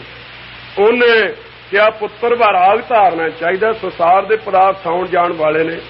ਰਾਜ ਭਾਗ ਛੱਡ ਕੇ ਜਦੋਂ ਜੋਗ ਪੇਖ ਧਾਰ ਕੇ ਤੁਰਨ ਲੱਗਾ, ਉਸ ਵੇਲੇ ਮਾਂ ਰੋ ਪਈ, ਕਹਿਣ ਲੱਗੀ ਪਾਤਸ਼ਾਹ ਪੁੱਤਰ ਨੂੰ ਅੱਜ ਹੱਥੀਂ ਫਕੀਰ ਬਣਾ ਕੇ ਮੈਂ ਮੰਗਤਾ ਬਣਾ ਕੇ ਕੱਢਣ ਲੱਗੀ ਹਾਂ। ਉਸ ਵੇਲੇ ਰੋ ਪਈ ਤਾਂ ਅੱਧੀ ਮਾਂ ਗਿਣੀ ਜਾਂਦੀ ਹੈ। ਇਸ ਵਾਸਤੇ 3.5 ਮਾਵਾਂ ਜਾਂ 2.5 ਮਾਵਾਂ ਸੰਸਾਰ ਦੇ ਵਿੱਚ ਮੰਨੀਆਂ ਹਨ, ਪਰ ਉਹਨਾਂ ਦੇ ਪੁੱਤਰ ਜਿਨ੍ਹਾਂ ਦੇ ਅੱਗੇ ਸਿਮਰਨ ਭਜਨ ਕਰਨ ਵਾਲੇ ਹਨ, ਉਹ 3 ਧੰਨ ਜਿਹੜੇ ਦੀ ਮਾਓ। ਸੋ ਉਹ ਗੁਰੂ ਕੇ ਪਿਆਰੇ ਨਾਨਕ ਜਨਨੀ ਧੰਨੀ ਮਾਏ।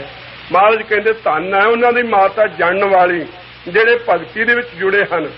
ਤੇ ਉਹ ਦੂਜੀਆਂ ਮਾਵਾਂ ਵੀ ਹੈਗੀਆਂ ਨੇ ਨਾ, ਜਿਹੜੀਆਂ ਕਿਹੋ ਜੀਆਂ? ਬਾਲਮੀਕ ਦੀ ਮਾਂ, ਜਿਹੜਾ ਪੀਲਾਂ ਦਾ ਲੜਕਾ ਰਾਹ ਮਾਰਿਆ ਕਰਦਾ ਡਾਕੂ, ਇੱਕ ਦਿਨ ਇੱਕ ਬੰਦੇ ਨੂੰ ਮਾਰਿਆ, ਉਹਦੀ ਜੇਬ ਦੇ ਵਿੱਚੋਂ 4 ਕੌਡਾਂ ਨਿਕਲੀਆਂ, ਕੇਵਲ 4 ਕੌਡਾਂ। ਅਫਸੋਸ ਕੀਤਾ ਮਨ ਵਿੱਚ, ਬੰਦਾ ਮਾਰ ਕੇ ਇੰਨਾ ਪਾਪ ਕੀਤਾ, ਮਿਲੀਆਂ 4 ਕੌਡਾਂ, ਕੰਮ ਚੰਗਾ ਨਹੀਂ। ਅੱਜ ਉਦਾਸ ਹੋ ਕੇ ਮਨ ਵਿੱਚ ਮੰਜੇ ਤੇ ਲੰਮਾ ਆ ਪਿਆ। ਮਾਂ ਨੇ ਪੁੱਛਿਆ ਬਾਲਮੀਕ ਦੇ ਪੁੱਤਰ ਕੀ ਕਾਰਨ ਹੈ? ਕਹਿਣ ਲੱਗੀ ਕੀ ਦੱਸਾਂ, ਬੰਦਾ ਵੀ ਮਾਰਿਆ, ਹੱਥੇ ਵੀ ਕੁਛ ਨਹੀਂ ਆਇਆ। ਕਹਿੰਦੇ ਕੁਛ ਤਾਂ ਨਿਕਲਿਆ ਉਹ ਜੇਬ ਵਿੱਚੋਂ। ਕਹਿੰਦੇ 4 ਕੌਡਾਂ ਨਿਕਲੀਆਂ, ਕੀ ਨਿਕਲਣਾ ਸੀ? ਮੈਂ ਐਡਾ ਪਾਪ ਕੀਤਾ, ਬੜਾ ਦੁਖੀ ਹਾਂ। ਕਹਿਣ ਲੱਗੀ ਲਿਆ ਫੜਾ ਮੈਨੂੰ 4 ਕੌਡਾਂ। ਉਹ ਲੈ ਕੇ ਬਾਜ਼ਾਰ ਗਈ, ਛੋਟੇ ਛੋਟੇ ਮੱਛੀਆਂ ਦੇ ਕਈ ਪੂੰ ਖਰੀਦ ਕੇ ਲਿਆਈ। ਕਹਿਣ ਲੱਗੀ ਉੱਠ ਕੇ ਮੇਰਾ ਸ਼ੇਰ ਪੁੱਤ ਆਖੇ, ਨਵੇਂ ਸ਼ੇਰ ਖਾਲਸਾ ਜੀ ਵੇਖ ਲੋ ਕਿਹੋ ਜੇ, ਮਾਂ ਕਿਹੋ ਜਿਹੀ। ਕਹਿਣ ਲੱਗੀ ਉੱਠ ਮੇਰਾ ਸ਼ੇਰ ਪੁੱਤਰ, ਆ ਵੇਖ ਤੂੰ ਇੱਕ ਬੰਦੇ ਨੂੰ ਮਾਰ ਕੇ ਕਹਿੰਦਾ ਮੈਨੂੰ ਪਾਪ ਲੱਗਾ, 4 ਕੌਡਾਂ ਦੇ ਵੱਟੇ ਕਿੰਨੇ ਪੂੰਗ ਆ ਗਏ ਨੇ, ਔਰ ਕਿੰਨੇ ਜੀਵਾਂ ਨੂੰ ਉਹਨੇ ਮਾਰਿਆ, ਉਹਨੂੰ ਕੋਈ ਪਾਪ ਨਹੀਂ ਲੱਗਾ, ਤੈਨੂੰ ਕਿੱਥੋਂ ਲੱਗਣ ਲੱਗਾ? ਫਿਰ ਖਾਲਸਾ ਜੀ ਸਾਵਧਾਨ ਕਰਕੇ ਬਾਹਰ ਤੋਰ ਦਿੱਤਾ। ਫਿਰ ਦੁਬਾਰਾ ਗਿਆ, ਅੱਗੇ ਰਿਖੀ ਮਿਲੇ। ਹੁਣ ਚਿੱਤ ਤਾਂ ਢੱਠਾ ਹੋਇਆ ਸੀ ਨਾ, ਕਹਿੰਦਾ ਅੱਜ ਹੁਣ ਬੰਦਾ ਮਾਰਿਆ ਨਹੀਂ ਕਰਨਾ, ਪਹਿਲਾਂ ਤਲਾਸ਼ੀ ਲੈ ਕੇ ਫਿਰ ਮਾਰਿਆ ਕਰਾਂਗੇ। ਇਹ ਰਿਖੀਆਂ ਦੇ ਮਿਲ ਤੋਂ ਕਹਿੰਦਾ ਵੀ ਲੀੜੇ ਲਾ ਦਿਓ। ਕਹਿੰਦੇ ਕੀ ਕਰੇਗਾ ਸਾਡੇ ਲੀੜੇ? ਕਹਿੰਦੇ ਮੈਂ ਘਰ ਵਾਲੀ ਨੂੰ ਦੇਊ, ਮੈਂ ਪਿਓ ਨੂੰ ਦੇਊ, ਮੈਂ ਮਾਂ ਨੂੰ ਦੇਊ, ਮੈਂ ਬੱਚਿਆਂ ਨੂੰ ਦੇਊ। ਕਹਿਣ ਲੱਗੇ ਵੀ ਸਾਡਾ ਤੇਰਾ ਪਰਨ ਰਿਹਾ, ਦਿਆਂਗੇ ਜ਼ਰੂਰ, ਬੈਠੇ ਇੱਥੇ। ਜਾਂ ਪਹਿਲਾਂ ਪੁੱਛਿਆ ਤੇਰੇ ਪਾਪ ਦਾ ਭਾਗੀ ਵੀ ਕੋਈ ਹੋਵੇਗਾ? ਕਹਿੰਦੇ ਚੰਗਾ, ਵੀ ਚੰਗੀ ਗੱਲ ਹੈ, ਮੈਂ ਪੁੱਛ ਆਉਣਾ। ਘਰ ਵਿੱਚ ਖਾਲਸਾ ਜੀ ਆਇਆ, ਆ ਕੇ ਜਦੋਂ ਪੁੱਛਿਆ ਭਾਈ ਗੁਰਦਾਸ ਜੀ ਕਹਿੰਦੇ ਨੇ ਕੋੜ ਮਾੜਾ ਚੌਖੰਨੀਆਂ ਕੋਏ ਨੇ ਕਿਸੇ ਹੀ ਕਰਦੇ ਝਾੜਾ। ਸਾਰਾ ਕੋੜਮਾ ਚਾਰ ਚਫੇਰੇ ਬਿਠਾ ਲਿਆ। ਜਦੋਂ ਪੁੱਛਿਆ ਸਾਰੇ ਝਗੜਾ ਕਰਨ ਲੱਗੇ। ਕਹਿੰਦੇ ਕੋਈ ਵੀ ਪਾਪਾਂ ਦਾ ਭਾਗੀ ਨਾ ਬਣੇ। ਘਰ ਵਾਲੀ ਕਹਿੰਦੀ ਮੈਨੂੰ ਲਾਵਾਂ ਨਾਲ ਵਿਆਹ ਕੇ ਲਿਆਇਆ, ਜਿੱਥੋਂ ਕਿੱਥੋਂ ਮਰਜ਼ੀ ਲਿਆ ਕੇ ਖਵਾ, ਮੈਂ ਘਰ ਬੈਠੀ ਆ, ਮੈਂ ਘਰ ਦਾ ਕੰਮ ਸੰਭਾਲਾਂਗੀ, ਬਾਹਰੋਂ ਖੱਟੀ ਕਮਾ ਕੇ ਤੂੰ ਲਿਆਉਂ, ਪਾਪਾਂ ਦਾ ਭਾਗੀ ਤੂੰ। ਮਾਂ ਨੂੰ ਪੁੱਛਿਆ, ਮਾਂ ਕਹਿੰਦੀ ਪੁੱਤਰ 9 ਮਹੀਨੇ ਪੇਟ 'ਚ ਚੱਕਿਆ, ਤੇਰੇ ਛੋਟੇ ਹੁੰਦੇ ਦਾ ਗੰਦ ਪਿਸ਼ਾਬ ਸਾਫ਼ ਕਰਕੇ ਤੈਨੂੰ ਵੱਡਾ ਨੌਜਵਾਨ ਕੀਤਾ, ਹੁਣ ਮੈਂ ਬਿਰਧ ਹੋਈ ਆ, ਤੇਰਾ ਹੱਕ ਬਣਦਾ ਮੈਨੂੰ ਲਿਆ ਕੇ ਖਵਾ। ਪਿਓ ਨੇ ਵੀ ਇਹੋ ਉੱਤਰ ਦਿੱਤਾ। ਬੱਚੇ ਕਹਿਣ ਲੱਗੇ ਹਾਲੇ ਤਾਂ ਛੋਟੇ ਆ, ਸਾਨੂੰ ਜਵਾਨ ਤਾਂ ਬਣਾ ਲੈ, ਮਗਰੋਂ ਸਾਡੀ ਵਾਰੀ ਆਊ, ਅਸੀਂ ਤੈਨੂੰ ਸੰਭਾਲਾਂਗੇ। ਸੋ ਪਾਪਾਂ ਦੇ ਭਾਗੀ ਅਸੀਂ ਨਹੀਂ ਬਣਨਾ। ਸੋ ਉਸ ਵੇਲੇ ਖਾਲਸਾ ਜੀ ਵਿਚਾਰ ਮਨ ਵਿੱਚ ਆਈ ਹੋਵੇਗੀ, ਅਨਕਾਏ ਰਾਤੜਿਆ ਵਾਟ ਦੁਹੇਲੀ ਰਾਮ, ਪਾਪ ਕਮਾਉਂਦਿਆ ਤੇਰਾ ਕੋਏ ਨਾ ਬੇਲੀ ਰਾਮ, ਕੋਏ ਨਾ ਬੇਲੀ ਹੋਏ ਤੇਰਾ ਸਦਾ ਪਛੋਤਾਵਹਿ। ਇਸ ਪ੍ਰਕਾਰ ਨਿਸ਼ਚਾ ਕਰਕੇ ਜਾ ਕੇ ਚਰਨੀ ਪਿਆ। ਫਿਰ ਖਾਲਸਾ ਜੀ ਮਰਾ ਮਰਾ ਦਾ ਉਪਦੇਸ਼ ਦੇ ਕੇ ਸੋ ਇਹਨੂੰ ਨਿਹਾਲ ਕੀਤਾ ਸੀ, ਮਰਾ ਰਾਮ ਰਾਮ ਰਾਮ ਆਪੇ ਹੀ ਹੋ ਜਾਣਾ ਮਰਾ ਤੋਂ। ਫਿਰ ਖਾਲਸਾ ਜੀ ਇਹ ਚੜ੍ਹਦੀ ਕਲਾ ਵਾਲਾ ਹੋਇਆ। ਉਹ ਮਾਂ ਜਿਹਨੇ ਉਲਟਾ ਖਾਲਸਾ ਜੀ ਪਾਪਾਂ ਵੱਲ ਪ੍ਰੇਰਿਆ, ਉਹ ਧਨ ਜਾਣਨ ਵਾਲੀ ਨਹੀਂ। ਕਹਿੰਦੇ ਨੇ ਚੋਰ ਨੂੰ ਨਹੀਂ ਮਾਰਨਾ ਚਾਹੀਦਾ, ਆਮ ਕਹਾਵਤ ਹੈ ਦੁਨੀਆ ਦੀ, ਕਹਿੰਦੇ ਚੋਰ ਦੀ ਮਾਂ ਨੂੰ ਮਾਰੋ, ਹੋਰ ਨਾ ਕੋਈ ਚੋਰ ਜਣ ਦਿੰਦੀ ਹੋਵੇ। ਤੁਲਸੀ ਜੀ ਕਹਿੰਦੇ ਨੇ, ਕਹਿੰਦੇ ਜਨਨੀ ਜਨਨ ਤਾਂ ਭਗਤ ਜਨ, ਕਹਿ ਦਾਤਾ ਕਹਿ ਸੂਰ। ਮਾਤਾ ਨੂੰ ਚਾਹੀਦਾ ਜੇ ਜਾਣਨਾ ਹੈ ਤਾਂ ਭਗਤ ਜਣੇ, ਭਗਤ ਪੈਦਾ ਕਰੇ, ਨਹੀਂ ਤਾਂ ਦਾਤਾ ਹੋਵੇ, ਦਾਨ ਦੇਣ ਵਾਲਾ, ਨਹੀਂ ਤਾਂ ਸੂਰਮਾ ਜ਼ਰੂਰ ਹੋਵੇ। ਜੇ ਤਿੰਨਾਂ ਗੁਣਾਂ ਵਿੱਚੋਂ ਕੋਈ ਵੀ ਨਹੀਂ ਤਾਂ ਜਨਨੀ ਬਾਂਝ ਰਹਿ, ਉਹਨੂੰ ਬੰਝਿਆ ਹੀ ਰਹਿਣਾ ਚਾਹੀਦਾ, ਪੁੱਤਰ ਜੰਮੇ ਹੀ ਨਾ ਕੋਈ ਉਹਦੇ ਪੇਟੋਂ, ਕਹਾਂ ਗਵਾਵਾ ਨੂਰ। ਇਸ ਪ੍ਰਕਾਰ ਇਹ ਬਚਨ ਕਹੇ ਹਨ ਤੁਲਸੀ ਨੇ। ਸੋ ਭਗਤ ਫਰੀਦ ਜੀ ਕਹਿ ਰਹੇ ਹਨ ਚੰਗੀਆਂ ਮਾਵਾਂ ਦੇ ਬਾਰੇ, ਚੰਗੇ ਪੁੱਤਰਾਂ ਬਾਰੇ, ਤਿੰਨ ਧਨ ਜਣੇ ਦੀ ਮਾਂ, ਉਹਨਾਂ ਦੀ ਧਨ ਹੈ ਐਸੀ ਮਾਂ ਜਣਨ ਵਾਲੀ। ਆਏ ਸਫਲ ਸੇ, ਉਹ ਖਾਲਸਾ ਜੀ ਆਏ ਹੋਏ ਸੰਸਾਰ ਵਿੱਚ ਸਫਲੇ ਹਨ, ਉਹਨਾਂ ਦਾ ਆਉਣਾ ਸਫਲਾ ਹੈ। ਉਹ ਤਾਂ ਗੁਰੂ ਕੇ ਪਿਆਰੇ ਅਬਜ ਸੰਗ ਮਿਟੰਤ ਸਤਪੁੱਤਰ ਹੈ, ਸਿਮਰਤਬ ਹਿਰਦੈ ਗੁਰਮੰਤਰਣ। ਪੰਜਵੇਂ ਪਾਤਸ਼ਾਹ ਸਹਿਜ ਕੀਰਤੀ ਵਿੱਚ ਫਰਮਾਉਂਦੇ ਹਨ। ਸੋ ਉਹ ਗੁਰੂ ਕੇ ਪਿਆਰੇ ਸਿਮਰਨ ਭਜਨ ਕਰਕੇ ਆਪਣੀਆਂ ਕੁਲਾਂ ਨੂੰ ਲੱਗਾ ਹੋਇਆ ਕਲੰਕ ਵੀ ਖਾਲਸਾ ਜੀ ਅਬਜ ਸੰਗ ਮਿਟੰਤ, ਉਹ ਨਿੰਦਿਆ ਤੇ ਕੁਲ ਨੂੰ ਕਲੰਕ ਲੱਗਾ ਹੋਇਆ ਮਿਟਾ ਦਿੰਦੇ ਹਨ। ਕਿਵੇਂ? ਸਿਮਰਤਬ ਹਿਰਦੈ ਗੁਰਮੰਤਰਣ, ਗੁਰੂ ਕੇ ਮੰਤਰ ਦਾ ਸਿਮਰਨ ਹਿਰਦੇ ਵਿੱਚ ਕਰਕੇ ਖਾਲਸਾ ਜੀ ਉਹ ਗੁਰੂ ਕੇ ਪਿਆਰੇ ਆਪਣੀਆਂ ਕੁਲਾਂ ਨੂੰ ਲੱਗੇ ਹੋਏ ਕਲੰਕ ਵੀ ਲਾ ਦਿੰਦੇ ਹਨ। ਉਹਨਾਂ ਦਾ ਆਉਣਾ ਸਫਲਾ ਹੈ। ਜਿਹੜੇ ਖਾਲਸਾ ਜੀ ਧੰਨ ਧੰਨ ਧੰਨ ਜਾਣੇ ਆਇਆ, ਜਿਸ ਪ੍ਰਸਾਰ ਸਭ ਜਗਤ ਕਰਾਇਆ, ਜਨ ਆਵਨ ਕਾ ਇਹ ਸੁਆਹੋ, ਜਨ ਕਾ ਸੰਗ ਚਿਤ ਆਵਾ ਨਾਉ। ਆਇਆ ਸਫਲ ਤਾਹੂ ਕੋ ਗਣੀਐ, ਜਾਸ ਰਸਨ ਹਰ ਹਰ ਜਸ ਭਣੀਐ। ਆਏ ਬਸੈ ਸਾਧੂ ਕਾ ਸੰਗੇ, ਅੰਦਰ ਨਾਮ ਧਿਆਵੈ ਰੰਗੇ। ਆਵਤ ਸੋ ਜਨ ਨਾਮਾ ਰਾਤਾ, ਜਨ ਕੋ ਦਇਆ ਮਇਆ ਵਿਧਾਤਾ। ਏਕ ਹੈ ਆਮਨ ਫਿਰ ਜੋਨ ਨਾ ਆਇਆ, ਨਾਨਕ ਹਰ ਕੈ ਦਰਸ ਸਮਾਇਆ। ਉਹ ਇੱਕੇ ਵਾਰੀ ਖਾਲਸਾ ਜੀ ਸੰਸਾਰ ਵਿੱਚ ਆਇਆ ਹੈ, ਦੁਬਾਰਾ ਉਹਨੂੰ ਜੰਮ ਕੇ ਨਹੀਂ ਆਉਣਾ ਪਵੇਗਾ। ਉਹਨਾਂ ਦਾ ਆਇਆ ਹੋਇਆ ਸਫਲਾ ਹੈ। ਸੋ ਗੁਰੂ ਕੇ ਪਿਆਰੇ ਭਾਗ ਛੜੇ ਹਰ ਸੰਤ ਤੁਮਾਰੇ, ਜਿਨ ਕਾ ਤਨ ਹਰ ਨਾਮਾ। ਪ੍ਰਮਾਣ ਗਣੀ ਸੇਈ ਇਹ ਆਏ, ਸਫਲ ਤਿਨਾ ਕੇ ਕੰਮ। ਉਹਨਾਂ ਦੇ ਕਾਰਜ ਸਫਲੇ ਗੁਰੂ ਕੇ ਪਿਆਰਿਆਂ ਦੇ ਹਨ, ਜਿਹੜੇ ਇਸ ਪ੍ਰਕਾਰ ਸਿਮਰਨ ਭਜਨ ਵਾਲੇ ਆਏ ਹਨ। ਪਰਵਤਗਾਰ ਅਪਾਰ, ਇਹ ਪਰਮੇਸ਼ਰ ਸਾਰਿਆਂ ਦੀ ਪਰਵਰਿਸ਼ ਕਰਨ ਦੀ ਡਿਊਟੀ ਨੂੰ ਗਾਰ ਪਕੜਨ ਵਾਲਾ ਹੈ। ਸਾਰਿਆਂ ਦਾ ਪਰਵਤਗਾਰ ਅੱਖਰ ਹੁੰਦਾ, ਪਰਵਤਗਾਰ ਵੀ ਉਸੇ ਦਾ ਵਾਚਕ ਹੈ। ਸੋ ਪਰਵਤਗਾਰ ਸਾਰਿਆਂ ਦੀ ਪ੍ਰਤਪਾਲਾ ਕਰਨ ਵਾਲਾ ਹੈ।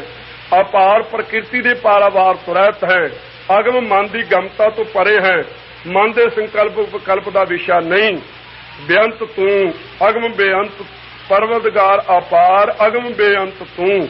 ਸੋ ਬੇਅੰਤ ਹੈ, ਤੇਰਾ ਅੰਤ ਨਹੀਂ ਕਿਸੇ ਪ੍ਰਕਾਰ ਵੀ ਪਾਇਆ ਜਾਂਦਾ। ਜਿਨ੍ਹਾਂ ਪਛਾਤਾ ਸੱਚ ਜਿਨ੍ਹਾਂ ਨੇ ਇਹ ਸੱਚ ਸਰੂਪ ਤੈਨੂੰ ਪਛਾਣ ਲਿਆ ਹੈ। ਚੁੰਮਾ ਪੈਰ ਮੂੰਹ ਮੂੰਹ ਮੈਂ ਉਹਨਾਂ ਦੇ ਚਰਨਾਂ ਨੂੰ ਚੁੰਮਣਾ ਕਰਾਂ। ਮੂੰਹ ਪਾਠ ਹੈ, ਖਿਆਲ ਦੇ ਨਾਲ ਕਰਨਾ ਹੈ।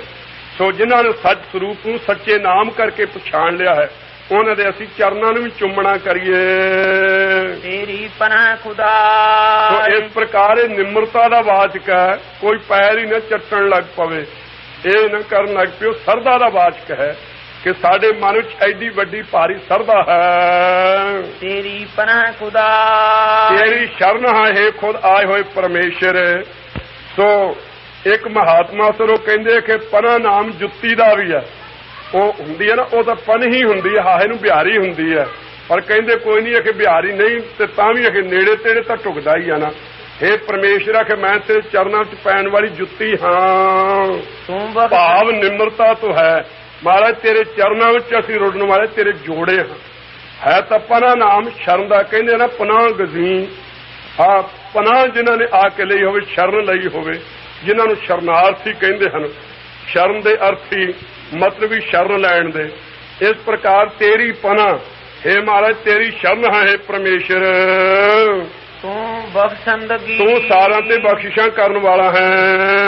ਇੱਕ ਫਰੀਦਾ ਖਾਰ ਸਾਡੇ ਤਾਈਂ ਜੀ ਇੱਕ ਖੈਰਾਇਤ ਦਿਓ, ਦਾਨ ਦਿਓ। ਉਹ ਕਿਹੋ ਜਿਹਾ ਖੈਰ ਉਹ ਚੀਜ਼ ਹੁੰਦੀ ਹੈ ਜਿਹਦੇ ਵੱਟੇ ਉਹ ਖੈਰਾਇਤ ਕਰਨ ਵਾਲਾ ਦਾਤਾ ਕੁਛ ਲੈਂਦਾ ਨਹੀਂ। ਅਸੀਂ ਇਹਦੇ ਇਵਜ ਵਿੱਚ ਕੁਛ ਦੇ ਨਹੀਂ ਸਕਦੇ। ਸਾਡੇ ਪਾਸੋਂ ਕੁਛ ਮੰਗਦਾ ਨਹੀਂ, ਸਾਡਾ ਹੈ ਹੀ ਕੁਛ ਨਹੀਂ। ਦਿਆਂਗੇ ਕੀ ਖੈਰ ਪਾਓ ਝੋਲੀ, ਸਰਦਾ ਰੂਪੀ ਝੋਲੀ ਕੀਤੀ ਹੋਈ ਹੈ। ਦੂਜਾ ਬੰਦਗੀ, ਉਹ ਕੀ ਹੈ? ਆਪਣੀ ਬੰਦਗੀ ਦਿਓ। ਹੈ ਪਰਮੇਸ਼ਰ ਸਾਡੇ ਤੇ ਕਿਰਪਾ ਕਰੋ। ਜਿਵੇਂ ਨੰਦ ਲਾਲ ਨੇ ਕਿਹਾ, ਹੇ ਕਲਗੀਆਂ ਵਾਲੇ, ਸੰਸਾਰ ਵਿੱਚ ਆਉਣ ਦੀ ਸਾਨੂੰ ਕੋਈ ਲੋੜ ਤੇ ਇੱਛਾ ਨਹੀਂ ਸੀ।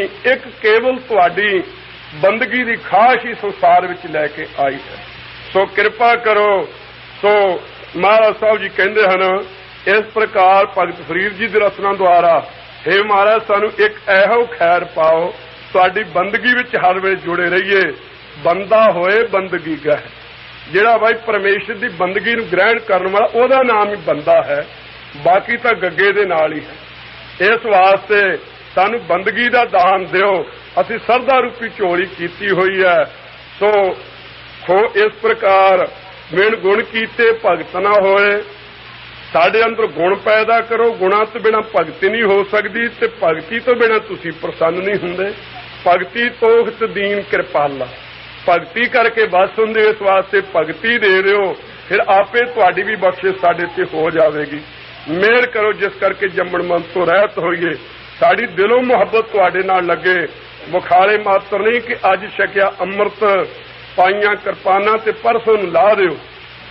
ਇਹੋ ਜੀ ਮੁਹੱਬਤ ਨਾ ਸਾਡੀ ਹੋਵੇ। ਮੁੱਖੋਂ ਹੋਰ ਗੱਲਾਂ ਕਰੀਏ ਤੇ ਅੰਦਰੋਂ ਲੁਕਵਾਂ ਜੀਵਨ ਸਾਡਾ ਹੋਰ ਹੋਵੇ। ਇਹੋ ਜਿਹਾ ਨਾ ਹੋਵੇ। ਅਸੀਂ ਅੰਦਰੋਂ ਬਾਹਰੋਂ ਸੱਚੇ ਪਾਤਸ਼ਾਹ ਇੱਕੋ ਜਿਹੇ ਤੇਰੇ ਨਾਲ ਹੋਈਏ। ਦਿਲੋਂ ਸਾਡੀ ਮੁਹੱਬਤ ਤੇਰੇ ਨਾਲ ਹੋਵੇ। ਸਾਡੇ ਤੇ ਕਿਰਪਾ ਕਰੋ। ਤੇਰੀ ਪਨਾਹ ਖੁਦਾਏ ਤੂੰ ਬਖਸ਼ੰਦਗੀ। ਸ਼ੇਖ ਫਰੀਦਾ ਖੈਰ ਦੀਜਾ ਬੰਦਗੀ। ਵਾਹਿਗੁਰੂ ਜੀ ਕਾ ਖਾਲਸਾ, ਵਾਹਿਗੁਰੂ ਜੀ ਕੀ ਫਤਿਹ। ਖਾਲਸਾ ਜੀ, ਕੱਲ ਕੰਨਾਂ ਵਿੱਚ ਥੋੜੀ ਜਿਹੀ ਆਵਾਜ਼ ਪਾਈ ਸੀ ਕਿ ਦੋਵੇਂ ਟਾਈਮ ਗੁਰੂ ਕੀ ਬਾਣੀ ਦੀ ਕਥਾ ਹੋਣੀ ਚਾਹੀਦੀ ਹੈ। ਜੇ ਸੰਗਤਾਂ ਦੀ ਬਹੁਤ ਸੰਮਤੀ ਦੀ ਇਸ ਤਰ੍ਹਾਂ ਦੀ ਮੰਗ ਹੈ ਤਾਂ ਬਾਣੀ ਦਾ ਆਨੰਦ ਹੀ ਦੋਵੇਂ ਟਾਈਮ ਮਾਣਿਆ ਕਰਾਂਗੇ। ਜੇ ਉਹ ਇਤਿਹਾਸ ਦੀ ਕਥਾ ਹੈ ਉਹਦੇ ਵਿੱਚ ਵੀ ਆਨੰਦ ਹੀ ਹੈ। ਜੰਗ ਜੁੰਗ ਦਾ ਮੌਕਾ ਹੈ, 6ਵੇਂ ਪਾਤਸ਼ਾਹ ਦੇ ਪ੍ਰਸੰਗ ਚੱਲ ਰਹੇ ਨੇ। ਦਾਸ ਦਾ ਚਿੱਤਾ ਇਉਂ ਵੀ ਕੀਤਾ ਸੀ ਕਿ ਜੰਗ ਦੀ ਕਥਾ ਆਰੰਭ ਕਰ ਲਈਏ ਜਿੰਨੇ ਕੁ ਦਿਨ ਇੱਥੇ ਹੈ, ਤਾਂ ਕਿ ਐਵੇਂ ਹੀ ਨਾ ਡਰਦੇ ਡੁਰਦੇ ਫਿਰਨੇ, ਇੱਧਰ ਉੱਧਰ ਭੱਜੇ ਫਿਰਨ, ਖਬਰੇ ਕੀ ਬਣਨ ਲੱਗਾ ਹੈ। ਸੋ ਤੇ ਦਾਸ ਨੂੰ ਇਹ ਸੰਕਲਪ ਵੀ ਫੁਰਿਆ ਸੀ ਤੇ ਵਿਸ਼ੇਸ਼ ਸੰਕਲਪ ਗੁਰੂ ਕੀ ਬਾਣੀ ਦੀ ਕਥਾ ਕਰਨ ਦਾ ਵਿਸ਼ੇਸ਼ ਹੈ। ਉਹ ਤਾਂ ਇੱਕ ਮਾਮੂਲੀ ਸੰਕਲਪ ਮਨ ਵਿੱਚ ਆਇਆ ਸੀ। ਇਸ ਵਾਸਤੇ ਸੰਗਤਾਂ ਦੀ ਮਰਜ਼ੀ ਹੈ। ਜਿਸ ਪਾਸੇ ਦੀ ਬਹੁਤ ਸੰਮਤੀ ਹੈ ਉਸੇ ਪਾਸੇ ਦੀ ਜਿਹੋ ਜੀ ਚਾਹੋ। ਸੋ ਕਾਠ ਕੀ ਪੁੱਤਰੀ ਕਹਾਂ ਕਰੇ ਬਪਰੀ ਖਿਲਾਮਨ ਹਾਰੋ ਜਾਣੈ। ਦਾਸ ਤੱਕ ਕਾਠ ਦੀ ਪੁਤਲੀ ਹੈ, ਜਿਵੇਂ ਜਿਵੇਂ ਤਾਰ ਹਿਲਾਓਗੇ ਉਸੇ ਉਸੇ ਤਰ੍ਹਾਂ ਅੱਗੇ ਕਿਰਿਆ ਕਰਨੀ ਹੈ। ਵਸ ਸੰਗਤ ਦੇ ਆ, ਸੰਗਤ ਦੇ ਸੇਵਕ ਦਾਸ ਹਾਂ। ਸੋ ਕਹੋ ਤਲ ਗੁਰ ਸੇਵੀਆ ਅਹਨਿਸ ਸਾਜ ਸੁਭਾਏ ਦਰਸ਼ਨ ਪਰਸਿਆ ਗੁਰੂ ਕਾ ਜਨਮ ਮਰਨ ਦੁਖ ਜਾਏ। ਵਾਹਿਗੁਰੂ ਜੀ ਸੂਹੀ ਮਹੱਲਾ ਪੰਜਵਾ। ਦਰਸ਼ਨ ਦੇਖ ਜੀਵਾ ਗੁਰ ਤੇਰਾ ਦਰਸ਼ਨ ਦੇਖ ਜੀਵਾ ਗੁਰ ਪੂਰਨ ਕਰਮ ਹੋਏ ਪ੍ਰਭ ਮੇਰਾ। ਇਹ ਬੇਨੰਤੀ ਸੁਣ ਪ੍ਰਭ ਮੇਰੇ ਦੇਹ ਨਾਮ ਕਰ ਆਪਣੇ ਚਿਹਰੇ ਰਹਾਉ ਆਪਣੀ ਸਰਣ ਰਾਖ ਪ੍ਰਭ ਦਾਤੇ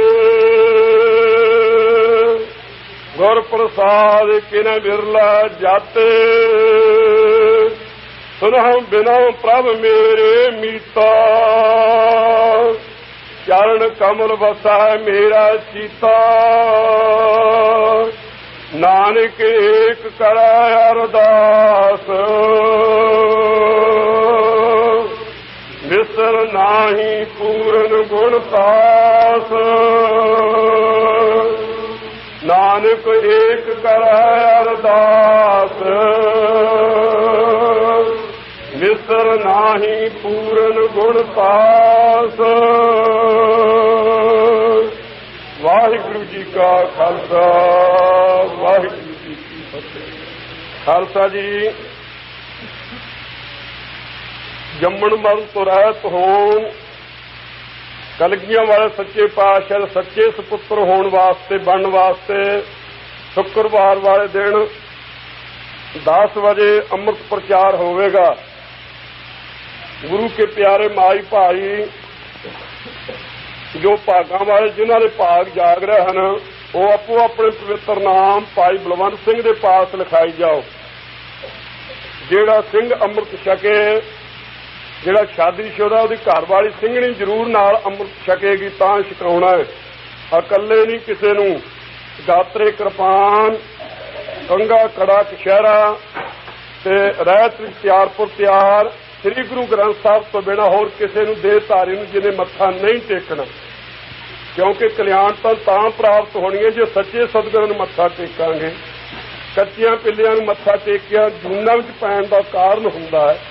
ਇਸ ਵਾਸਤੇ ਦਿਲੋਂ ਮੁਹੱਬਤ ਜਿਨ ਸੇ ਹੀ ਸੱਚਿਆ ਜਿਨ੍ਹਾਂ ਨੇ ਦਿਲੋਂ ਮੁਹੱਬਤ ਕਰਨੀ ਹੈ ਜਿਨ੍ਹਾਂ ਨੇ ਸਫਲਾ ਕਰਨਾ ਇਸ ਸੰਸਾਰ ਵਿੱਚ ਆਇਆ ਹੋਇਆ ਉਹ ਭਾਈ ਖੰਡੇ ਦਾ ਅੰਮ੍ਰਿਤ ਛਕ ਕੇ ਰਾਤ ਵਿੱਚ ਤਿਆਰਪੁਰ ਤਿਆਰ ਹੋਣ ਵਾਸਤੇ ਆਪਣੇ ਨਾਮ ਭਾਈ ਬਲਵੰਤ ਸਿੰਘ ਹੋਣਾ ਦੇ ਪਾਸ ਲਿਖਾਈ ਜਾਓ। ਸ਼ੁੱਕਰਵਾਰ ਵਾਲੇ ਦਿਨ ਹਰ ਅਗਨ ਮਹਿ ਰਾਖਾ ਐਸਾ ਖਸਮ ਹਮਾਰਾ ਭੂਮੀ ਜਲ ਮਾਏ ਤਨ ਤਿਸ ਬਾਹਰ ਪੰਖ ਖੀਰ ਤਿਨ ਨਾਹੀ ਪੂਰਨ ਪਰਮਾਨੰਦ ਮਨੋਹਰ ਸਮਝ ਦੇਖ ਮਨ ਪਾਖਣ ਕੀਟ ਗੁਪਤ ਹੋਏ ਰਹਤਾ ਸਾਚੂ ਮਾਰਗ ਨਹੀਂ ਕਹਾ ਧਨਾ ਪੂਰਨ ਤਾਹੂ ਕੋ ਮਾਤਰੇ ਜੀਆ ਡਰਾਹੀ ਪਾਖਣ ਕੀਟ ਗੁਪਤ ਹੋਏ ਰਹਤਾ ਸਾਚੂ ਮਾਰਗ ਨਹੀਂ ਕਹਾ ਧਨਾ ਪੂਰਨ ਤਾਹੂ ਕੋ ਮਾਤਰੇ ਜੀਆ ਡਰਾਹੀ। ਵਾਹਿਗੁਰੂ ਜੀ ਕਾ ਖਾਲਸਾ ਵਾਹਿਗੁਰੂ ਜੀ ਕੀ ਫਤਿਹ। ਸਤਨਾਮ ਸ੍ਰੀ ਵਾਹਿਗੁਰੂ ਸਾਹਿਬ ਜੀਓ। ਹਰੇ ਚਿਤ ਚੇਤਸ ਕੀ ਨਾਮ ਦਇਆਲ ਦਮੋਦਰ। ਵਾਹਿਗੁਰੂ ਜੀ ਕਾ ਖਾਲਸਾ ਵਾਹਿਗੁਰੂ ਜੀ ਕੀ ਫਤਿਹ। सतगुरु गरीब नवाज सच्चे पातशाह जी की साजी नवाजी हुई गुरु रूप खालसा साध संगत जीओ अंतरजामी सतगुरां की किरपा दा सदका हजूर की बाणी का आसा दी वार का कीर्तन समाप्त होने तो बाद हुण सतगुरु जी की चल रही जो अमृत रूप कथा है जिस दे विच कल भगत धन्ने जी ने अपना एक शब्दोच्चारण किया सी।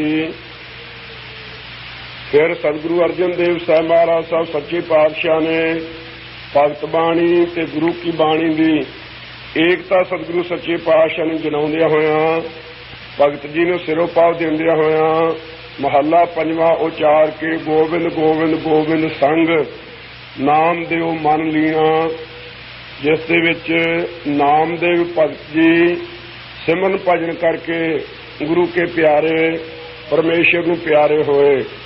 भगत कबीर जो नीवी कोल दे विच जम्मिया सी लोकी जुलारा कहंदे सन, परमेश्वर दे चरनां दी ऐसी प्रीत होई तनना बुरना सब तजियो है कबीर हर का नाम लिख लियो शरीर। इसे प्रकार रविदास जिहड़े सन रविदास तो अंता टोर नीत चिम त्यागी माया सारे संसार दे विच प्रगट हो गए साध संगत द्वारा परमेश्वर के दर्शन करके। सैन नाई जिहड़े हर वेले बुत्तियां दा कारज करन वाले सन सिमरन भजन विच जुड़े रहिंदे महात्मा रात नूं घर विच आए सारी रात रहन सबाई कीर्तन होया। राज द्वार विच रात नहीं जा सकिया राजे की सेवा विच पर सैन रूप हर होए का आए राजे नो रिझाई। सो सैन का रूप धार करके राजे का रूप सैन नाई का रूप धार के भगवान आप आके राजे नूं हथ ला के घुट के उहदा सारा रोग ही मेट दिता सी। सो कहन लगे फिर जिहड़े भगवान ने मेरा स्वरूप धारिया है मैनू ये राज भाग की लोड़ नहीं, मैं उहदी प्राप्ति का चाहवान हाँ। इस प्रकार हिरदे विच पार ब्रह्म वसन तो सारे भगतां दे विचों गिणे गए। ये विधि नूं सुन करके जो जट सी धन्ना वह भी सावधान होके विषयों तो उपराम होके संसार तो उठ के सावधान चित्त एकाग्र करके भगती दे विच जुड़ गए। प्रतੱਖ हो के परमेश्वर उन्होंने मिले धन्ना भी वड्डियां भागां वाला बन गया परमेश्वर की प्राप्ति वाला। इस प्रकार कल शब्द आए सन भगत धन्ना जी जिन्हां दे बारे कल सूक्ष्म रूप विच बेनती कीती सी।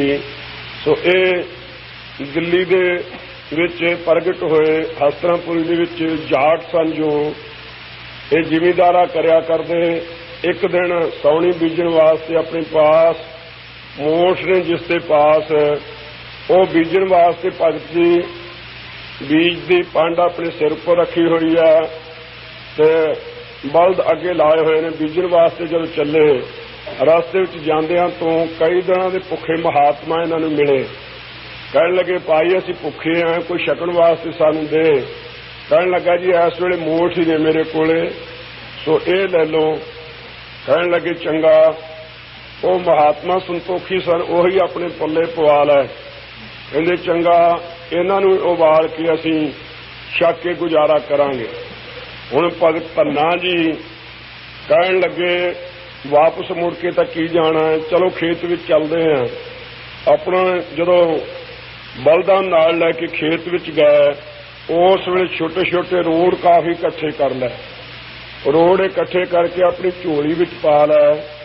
झोली विच पा के मोटे मोटे सियाड़ करदा नाले वो रोड़ ही केरी जांदा है।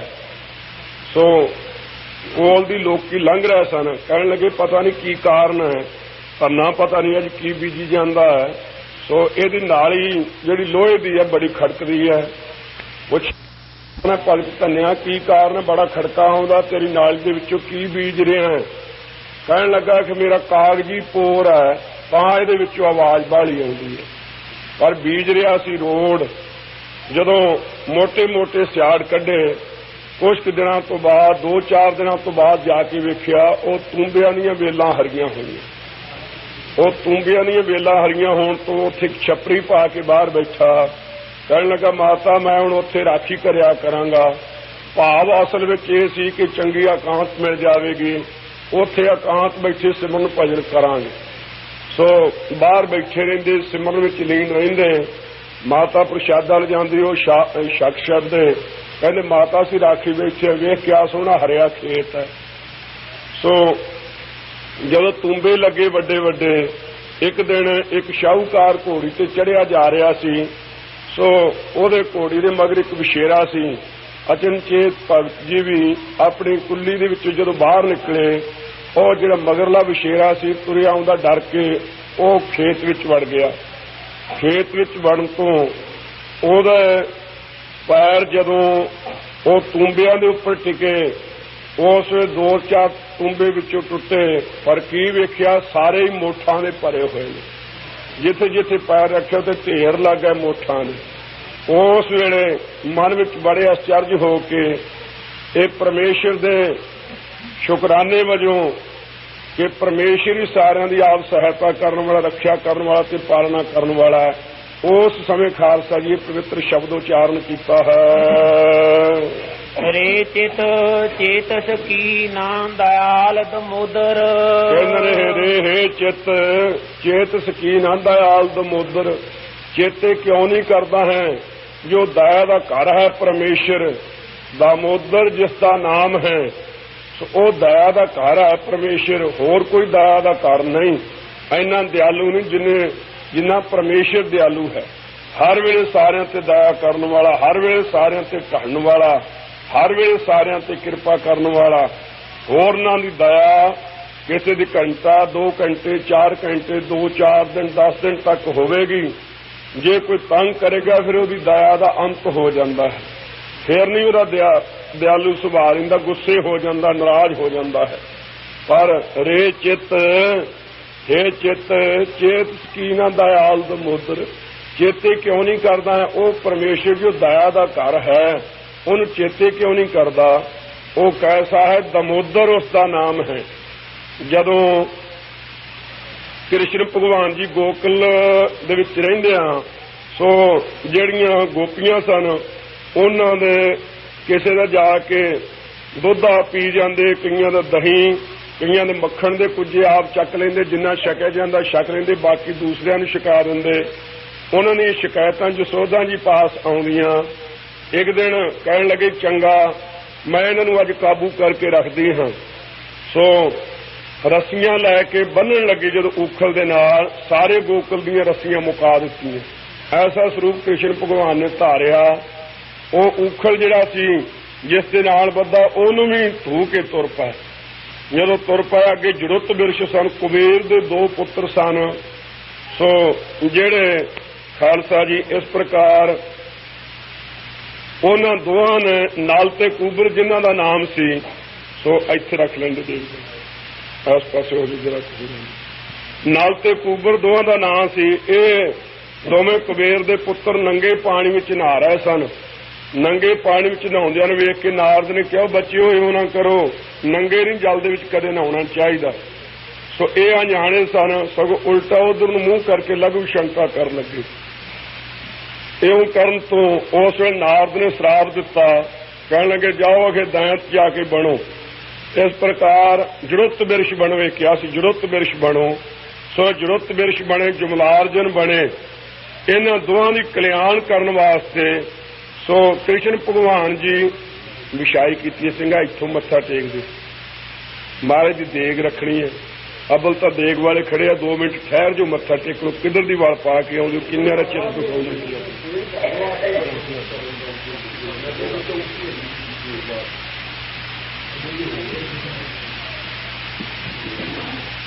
ਚੇਤਸ ਕੀ ਨਾਮ ਦਇਆਲ ਦਮੋਦਰ। ਗੱਜ ਕੇ ਬੋਲੋ ਭਾਈ ਸਤਿਨਾਮ ਸ੍ਰੀ ਵਾਹਿਗੁਰੂ। ਸੋ ਕਹਿੰਦੇ ਹਨ ਉਸ ਵੇਲੇ ਦਾਮੋਦਰ ਨਾਮ ਪਿਆ। ਇਹ ਜਿਹੜੇ ਜੜੁੱਤ ਬਿਰਸ਼ ਸਨ ਦੋਵੇਂ ਜੁਮਲਾਰਜਨ। ਇਸ ਪ੍ਰਕਾਰ ਇਹਨਾਂ ਦੋਹਾਂ ਨੂੰ ਉਹ ਊਖਲ ਦੁਆਰਾ ਪੁੱਟ ਕੇ ਇਹਨਾਂ ਦੀ ਕਲਿਆਣ ਜਿਸ ਸਮੇਂ ਕੀਤੀ ਸੀ, ਉਸ ਵੇਲੇ ਤੋਂ ਭਗਵਾਨ ਕ੍ਰਿਸ਼ਨ ਦਾ ਨਾਮ ਦਾਮੋਦਰ ਪਿਆ। ਦਾਮ ਨਾਮ ਹੈ ਰੱਸੀ ਦਾ, ਉਧਰ ਨਾਮ ਹੈ ਪੇਟ ਦਾ। ਆਪਣੇ ਪੇਟ ਨੂੰ ਰੱਸੀ ਦੇ ਨਾਲ ਬਣਾ ਲੈਣ ਕਰਕੇ ਦਾਮੋਦਰ ਭਗਵਾਨ ਦਾ ਨਾਮ ਪਿਆ ਹੈ। ਸੋ ਕਹਿੰਦੇ ਐਸਾ ਜੋ ਭਗਵਾਨ ਹੈ ਦਾਮੋਦਰ, ਉਹਨੂੰ ਹੈ ਮਨਾ ਚਿੱਤ ਵਿੱਚ ਚੇਤੇ ਕਿਉਂ ਨਹੀਂ ਕਰਦਾ। ਵਾ ਦਾਮੋਦਰ ਇਸੇ ਪ੍ਰਕਾਰ ਖਾਲਸਾ ਜੀ ਪ੍ਰੇਮ ਰੂਪੀ ਰੱਸੀ ਵਿੱਚ ਆਪਣੇ ਆਪ ਨੂੰ ਬਣਾ ਲੈਣ ਵਾਲੇ ਧੰਨ ਕਲਗੀਆਂ ਵਾਲੇ ਸੱਚੇ ਪਾਤਸ਼ਾਹ ਦਾਦੂ ਦੁਆਰੇ ਜਦੋਂ ਪਹੁੰਚੇ ਹਨ, ਆਪ ਘੋੜੇ ਉੱਪਰ ਸਵਾਰ ਸਨ। ਜਦੋਂ ਤੁਰੇ ਜਾ ਰਹੇ ਸਨ, ਸੁਖਮਨੀ ਸਾਹਿਬ ਆਪ ਜੀ ਨੇ ਆਰੰਭ ਕੀਤਾ ਹੋਇਆ ਸੀ। ਜਦੋਂ ਦਾਦੂ ਦੁਆਰੇ ਪਹੁੰਚੇ ਖਾਲਸਾ ਜੀ, ਉਸ ਵੇਲੇ ਸੁਖਮਨੀ ਸਾਹਿਬ ਦਾ ਭੋਗ ਪੈਣ ਤੋਂ ਹਜ਼ੂਰ ਸੱਚੇ ਪਾਤਸ਼ਾਹ ਨੇ ਨਮਸਕਾਰ ਕੀਤੀ, ਨਾਲ ਤੀਰ ਝੁਕਾਇਆ। ਉਹ ਤੀਰ ਜਿਹੜਾ ਸੀ ਖਾਲਸਾ ਜੀ, ਉਹ ਜਿਹੜਾ ਮੱਠ ਸੀ ਉਸ ਵੱਲ ਨੂੰ ਝੁਕਿਆ। ਖਾਲਸਾ ਉਸ ਵੇਲੇ ਹੈਰਾਨ ਹੋ ਕੇ ਕਹਿਣ ਲੱਗੇ, ਮਹਾਰਾਜ ਇਹ ਕੀ ਕਾਰਨ ਹੈ, ਤੁਸੀਂ ਆ ਦਾਦੂ ਦੁਆਰੇ ਵੱਲ ਨਮਸਕਾਰ ਕਿਉਂ ਕੀਤੀ ਹੈ? ਤੁਹਾਡਾ ਹੁਕਮ ਹੈ ਜਾਗਤ ਜੋਤ ਜਪੈ ਨਿਸਵਾਸਰ, ਏਕ ਬਿਨਾ ਮਨ ਨਾਇਕ ਨਾ ਆਨੈ, ਪੂਰਨ ਪ੍ਰੇਮ ਪ੍ਰਤੀਤ ਸਜਾ, ਬ੍ਰਤ ਗੋਰ ਮੜੀ ਮਠ ਭੂਲ ਨਾ ਮੰਨੈ। ਕਿਸੇ ਮੜੀ ਨੂੰ ਮੱਠ ਨੂੰ ਭੁੱਲ ਕੇ ਵੀ ਨਹੀਂ ਕਦੇ ਮੰਨਣਾ, ਤਾਂ ਤੁਸੀਂ ਇੱਧਰ ਤੀਰ ਕਿਉਂ ਝੁਕਾਇਆ? ਸੋ ਭਾਵੇਂ ਸੁਖਮਨੀ ਸਾਹਿਬ ਦਾ ਭੋਗ ਪਾਏ ਤਾਂ ਤੀਰ ਤਾਂ ਝੁਕਾਇਆ ਸੀ, ਪਰ ਤੀਰ ਉਸ ਪਾਸੇ ਨੂੰ ਝੁਕ ਗਿਆ। ਮਹਾਰਾਜ ਸਾਹਿਬ ਜੀ ਦਾ ਘੋੜਾ ਫੜ ਲਿਆ ਸਿੰਘਾਂ ਨੇ। ਕਹਿੰਦੇ ਮਹਾਰਾਜ ਕਿਰਪਾ ਕਰੋ, ਹੁਣ ਤਨਖਾਹ ਲਵਾਓ। ਕਹਿੰਦੇ ਚੰਗਾ ਖਾਲਸਾ ਜੀ, ਲਾਓ ਤਨਖਾਹ। 5 ਸਿੰਘ ਖੜੇ ਹੋ ਗਏ। ਅੱਜ ਬਾਜਿਆਂ ਵਾਲੇ ਕਲਗੀਆਂ ਵਾਲੇ ਨੂੰ ਤਨਖਾਹ ਲੱਗਣ ਲੱਗੀ ਹੈ। ਕਹਿੰਦੇ ਮੱਟ ਵੱਲ ਨੂੰ ਇਹ ਤੁਹਾਡਾ ਤੀਰ ਕਿਉਂ ਝੁਕਿਆ ਹੈ? ਸੋ ਆਵੀ ਦੀ ਸਲਾਹ ਕਰਨ ਲੱਗੇ। 5 ਪਿਆਰਿਆਂ ਨੇ ਹੁਣ ਰਾਇ ਤਾਂ ਕਰਨੀ ਸੀ ਨਾ, ਕਿੰਨੀ ਤਨਖਾਹ ਲੱਗੇ, ਕੱਲਾ ਤਾਂ ਲਾ ਨਹੀਂ ਸੀ ਸਕਦਾ। ਇੱਕ ਕਹਿੰਦਾ ਬਈ ਮਹਾਰਾਜ ਸਾਹਿਬ ਤੋਂ 5000 ਰੁਪਇਆ ਲੈਣਾ ਚਾਹੀਦਾ। ਦੂਜੇ ਕਹਿੰਦੇ ਕੇਵਲ 5000, ਕਲਗੀਆਂ ਵਾਲੇ ਸੱਚੇ ਪਾਤਸ਼ਾਹ ਦੀਨ ਦੁਨੀ ਦੇ ਮਾਲਕ, ਇਹਨਾਂ ਦੇ ਪਾਸੋਂ 5000 ਨਹੀਂ ਵੱਧ ਲੈਣਾ ਚਾਹੀਦਾ। ਦੂਜਾ ਪਿਆਰਾ, ਤੀਸਰਾ ਪਿਆਰਾ ਬੋਲਿਆ, ਕਹਿੰਦੇ ਵੀ ਇਹ ਤਾਂ ਗੱਲ ਠੀਕ ਹੈ, ਕਲਗੀਆਂ ਵਾਲੇ ਤਾਂ ਦੇ ਦੇਣਗੇ, ਜੇ ਆਪਣੇ ਤੋਂ ਅਚਨਚੇਤ ਗਲਤੀ ਹੋ ਗਈ, ਜਦੋਂ ਆਪਣੀ ਵਾਰੀ ਆਈ ਫਿਰ ਕੀ ਕਰਾਂਗੇ? ਫਿਰ ਤੇਰਾ ਕੀ ਖਿਆਲ ਹੈ? ਕਹਿੰਦੇ ਮੇਰਾ ਤਾਂ ਖਿਆਲ ਹੈ 100 ਰੁਪਇਆ ਕਾਫੀ ਆ, ਕੋਤਰ 100 ਲਾ ਦੇ। ਚੌਥਾ ਕਹਿੰਦਾ ਵੀ 25 ਦਮੜੇ ਬਹੁਤ ਨੇ। 25 ਬਹੁਤ ਹੈ, ਕਿਉਂ 5000 ਲਾਉਂਦੇ ਹੋ? ਸੋ ਕਹਿੰਦੇ ਇਸ ਤਰ੍ਹਾਂ ਸਲਾਹ ਜਦੋਂ ਹਾਲੇ ਕਰ ਹੀ ਰਹੇ ਸਨ, ਮਹਾਰਾਜ ਕਹਿਣ ਲੱਗੇ ਚੰਗਾ ਖਾਲਸਾ ਜੀ ਕਰੋ ਰਾਇ। ਸੋ ਨਾ 25 ਨਾ 100, ਕਹਿੰਦੇ ਜੀ 500 ਰੁਪਇਆ ਦੇ ਦਿਓ। ਮਹਾਰਾਜ ਸਾਹਿਬ ਜੀ ਕਹਿਣ ਲੱਗੇ ਚੰਗਾ ਖਾਲਸਾ ਜੀ, ਅਸੀਂ ਹੁਣ ਦਿਆਂਗੇ ਤਾਂ 5000 ਹੀ, ਕਿਉਂਕਿ ਪਹਿਲੇ ਪਿਆਰੇ ਨੇ 5000 ਕਿਹਾ। ਸੋ 5000 ਲਾਓ। ਪਰ ਸਾਡੇ ਚਿੱਤ ਵਿੱਚ ਅੱਜ ਇੰਨੀ ਖੁਸ਼ੀ ਹੈ, ਸਾਡਾ ਅੱਜ ਰੋਮ ਰੋਮ ਪ੍ਰਸੰਨ ਹੈ ਕਿ ਸਾਡਾ ਪੁੱਤਰ ਖਾਲਸਾ ਬੜਾ ਸਾਵਧਾਨ ਹੋ ਚੁੱਕਾ ਹੈ।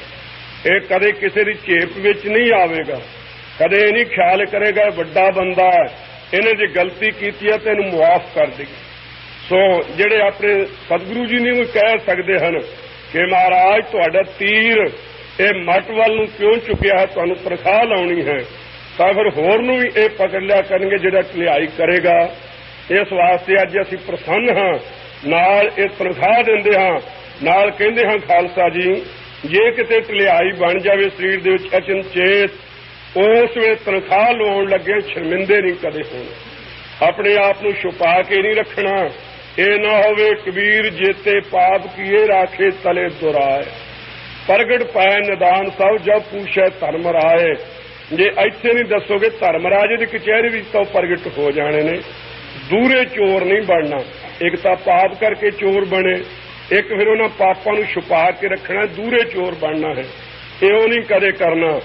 ਸੋ ਇਸ ਪ੍ਰਕਾਰ ਖਾਲਸਾ ਜੀ ਪ੍ਰੇਮ ਰੂਪੀ ਰੱਸੀ ਵਿੱਚ ਆਪਣੇ ਆਪ ਨੂੰ ਬਣਾ ਲੈਣ ਵਾਲੇ, ਉਹਨਾਂ ਦਾ ਨਾਮ ਦਾਮੋਦਰ ਹੈ। ਉਹ ਕਲਗੀਆਂ ਵਾਲੇ ਸੱਚੇ ਪਾਤਸ਼ਾਹ ਦਾਮੋਦਰ ਹਨ। ਇਸੇ ਪ੍ਰਕਾਰ ਸੋ ਧੰਨ ਗੁਰੂ ਸੱਚੇ ਪਾਤਸ਼ਾਹ ਸਿੱਖ ਸ਼ੇਰੇ ਪੰਜਾਬ ਮਹਾਰਾਜਾ ਰਣਜੀਤ ਸਿੰਘ। ਅੱਜ ਕੱਲ ਵੀ ਲੋਕੀ ਸ਼ੇਰੇ ਪੰਜਾਬ ਕਹਾਉਣ ਨੂੰ ਤਾਂ ਚਿੱਤ ਕਰਦਾ, ਪਰ ਕਰਨ ਕੀ 6 ਮਹੀਨਿਆਂ ਤੋਂ ਬਾਅਦ ਉਲਟ ਜਾਂਦੇ ਆ। ਇਸ ਵਾਸਤੇ ਉਹ ਸ਼ੇਰੇ ਪੰਜਾਬ ਪੁਣਾ, ਨਾਲੇ ਉਹ ਗੁਣ ਹੈ ਨਹੀਂਗੇ, ਗੱਲ ਕਿਹੜੀ ਬਣੇ। ਸੋ ਸ਼ੇਰੇ ਪੰਜਾਬ ਮਹਾਰਾਜਾ ਰਣਜੀਤ ਸਿੰਘ। ਸੋ ਖਾਲਸਾ ਜੀ ਜਦੋਂ ਰਾਜ ਭਾਗ ਦੇ ਸਹਿਤ ਸਨ, ਅਚਨਚੇਤ ਮਰਿਆਦਾ ਵਿੱਚ ਫਰਕ ਪਾ ਬੈਠੇ। ਆ ਕਦੇ ਤੁਸੀਂ ਸੁਣਿਆ ਹੋਣਾ ਹੈ, ਅਖਬਾਰਾਂ ਵਿੱਚ ਖਬਰ ਕਈ ਵਾਰੀ ਆਉਂਦੀ ਹੈ ਕਿ ਬਾਰਡਰ ਦੇ ਉੱਪਰ ਇੱਕ ਕੰਜਰੀ ਦਾ ਪੁਲ ਹੈ, ਉੱਥੇ ਆਵੀ ਦੀ ਸਮਗਲਰਾਂ ਨੂੰ ਮਾਰਿਆ, ਆ ਹੋਇਆ ਉਹ ਹੋਇਆ। ਸੋ ਇੱਕ ਮੋਰਾਂ ਨਾਮੇ ਕੰਜਰੀ ਸੀ। ਸੋ ਉਹਦੇ ਨਾਲ ਨਜਾਇਜ਼ ਸਬੰਧ ਮਹਾਰਾਜਾ ਰਣਜੀਤ ਸਿੰਘ ਦੇ ਪਏ। ਆਪਣੇ ਮਗਰ ਹਾਥੀ ਤੇ ਚੜਾ ਕੇ ਲਈ ਜਾਂਦੇ ਸਨ ਲਾਹੌਰ ਵੱਲ ਨੂੰ। ਰਾਹ 'ਚ ਜਾਂਦਿਆਂ ਉਸ ਥਾਂ ਤੇ ਜਿਹੜਾ ਸੁਨਹਿਰੀ ਛਿੱਤਰ ਪਾਇਆ ਹੋਇਆ ਸੀ ਨਾ ਪੈਰ ਵਿੱਚ, ਉਹ ਉਸ ਕੰਜਰੀ ਦਾ ਉੱਥੇ ਡਿੱਗਾ ਸੀ ਮੋਹਰਾਂ ਦਾ। ਉਸ ਕਰਕੇ ਕਹਿੰਦੇ ਚੱਲ ਹੁਣ ਇੱਥੇ ਹੀ ਪਿਆ ਰਹਿਣ ਦੇ, ਤੇਰੀ ਯਾਦਗਾਰ ਅਖੇ ਇੱਥੇ ਬਣੇਗੀ। ਉਦੋਂ ਤੋਂ ਲੈ ਕੇ ਉਹ ਪੁਲ ਤੇ ਰੁਪਈਏ ਲੱਗਣ ਤੋਂ ਕੰਜਰੀ ਵਾਲਾ ਪੁਲ ਹੁਣ ਤੱਕ ਉਹ ਵੱਜਦਾ ਬਾਰਡਰ ਉੱਪਰ। ਸੋ ਉਸ ਮੌਕੇ ਤੇ ਸਿੰਘਾਂ ਨੇ ਖਿਆਲ ਕੀਤਾ ਉਹ ਮਹਾਰਾਜਾ ਰਣਜੀਤ ਸਿੰਘ ਸ਼ੇਰੇ ਪੰਜਾਬ, ਇਹਨੇ ਕੁਰੀਤੀ ਕੀਤੀ ਹੈ ਕਿ ਉਹ ਇਸ ਪ੍ਰਕਾਰ ਵਿਵਚਾਰਮੰਦ ਕਰਮੀ ਹੋਇਆ। ਉਸ ਵੇਲੇ ਖਾਲਸੇ ਨੇ ਖਾਲਸਾ ਜੀ ਪਕੜ ਲਿਆ ਸੀ। ਕਹਿਣ ਲੱਗੇ ਸ਼ੇਰੇ ਪੰਜਾਬ, ਤੈਨੂੰ ਖਾਲਸੇ ਦੇ ਪੇਸ਼ ਹੋਣਾ ਪਵੇਗਾ, ਤੈਨੂੰ ਤਨਖਾਹ ਲੱਗੇਗੀ, ਤੂੰ ਕੁਰੈਤੀਆਂ, ਤੂੰ ਪਤਤ ਹੈ। ਉਸ ਵੇਲੇ ਧੰਨ ਖਾਲਸਾ ਜੀ ਮਹਾਰਾਜਾ ਰਣਜੀਤ ਸਿੰਘ ਸ਼ੇਰੇ ਪੰਜਾਬ, ਜਿਹਦੇ ਤੋਂ ਹੁਣ ਤੱਕ ਜਿਹੜੇ ਵੱਡੇ ਵੱਡੇ ਪਰਲੇ ਉਹ ਪਠਾਨ ਹਨ, ਉਹਨਾਂ ਦੇ ਬੱਚੇ ਰਾਤ ਨੂੰ ਨਾ ਲੈਣ ਤੇ ਜੇ ਨਾ ਰੋਂਦੇ ਹੋਏ ਚੁੱਪ ਨਾ ਕਰਨ ਤਾਂ ਤੈਨੂੰ ਹਰੀਆ ਪਵੇ, ਤੈਨੂੰ ਨਲੂਆ ਲਵੇ, ਜਾਂ ਇਸ ਪ੍ਰਕਾਰ ਆਇਆ ਸ਼ੇਰੇ ਪੰਜਾਬ। ਇਹ ਕਹਿ ਕੇ ਹੁਣ ਤੱਕ ਆਪਣੇ ਬੱਚਿਆਂ ਨੂੰ ਡਰਾਉਂਦੇ ਆ, ਜਿਹਦੀ ਐਡੀ ਵੱਡੀ ਭਾਰੀ ਤਾਂਗ ਪਾਈ ਸ਼ੇਰੇ ਪੰਜਾਬ ਦੀ। ਪਰ ਕਹਿਣ ਲੱਗਾ ਖਾਲਸਾ ਜੀ ਠੀਕ ਆ, ਮੈਂ ਮਰਿਆਦਾ ਤੋੜ ਚੱਲਿਆ ਹਾਂ, ਮੈਂ ਹੱਥ ਜੋੜ ਕੇ ਤੁਹਾਡੇ ਹਾਜ਼ਰ ਹਾਂ, ਜੋ ਚਾਹੋ ਮੈਨੂੰ ਦੰਨ ਲਾਓ। ਤਨਖਾਹ ਲੱਗਣ ਲੱਗੀ। ਜਿਹੜਾ ਮੌਕੇ ਦੇ ਜਥੇਦਾਰ ਸੀ ਅਕਾਲ ਤਖਤ ਦਾ, ਉਸ ਵੇਲੇ ਕਹਿਣ ਲੱਗਾ ਸ਼ੇਰੇ ਪੰਜਾਬ, ਤੈਨੂੰ ਬੰਨ੍ਹ ਕੇ ਐਸ ਜਿਹੜੀ ਇੰਬਲੀ ਹੈ ਇਹਦੇ ਨਾਲ ਬੰਨ੍ਹ ਕੇ ਅੱਜ ਕੋਟਲੇ ਲਾਏ ਜਾਣਗੇ, ਹੋਰ ਤੈਨੂੰ ਤਨਖਾਹ ਵੱਖਰੀ ਲੱਗੇਗੀ। ਤੂੰ ਸਰੀਰਕ ਤੌਰ ਤੇ ਗਲਤੀ ਕੀਤੀ ਹੈ, ਤੇਰੇ ਸਰੀਰ ਨੂੰ ਦੰਨ ਦਿਆਂਗੇ। ਆਪਣੇ ਆਪ ਨੂੰ ਖਾਲਸਾ ਜੀ ਬਣਾ ਲਿਆ। ਜੋ ਅਕਾਲ ਤਖਤ ਸਾਹਿਬ ਦੇ ਸਾਹਮਣੇ ਇੰਬਲੀ ਦਾ ਬਿਰਸ਼ ਹੈ, ਉਹਦੇ ਨਾਲ ਆਪਣੇ ਆਪ ਨੂੰ ਬਣਾਇਆ ਸੀ। ਜਦੋਂ ਬੰਨ੍ਹ ਲਿਆ ਚੰਗੀ ਤਰ੍ਹਾਂ, ਕੋਟਲੇ ਲਾਉਣ ਲੱਗੇ।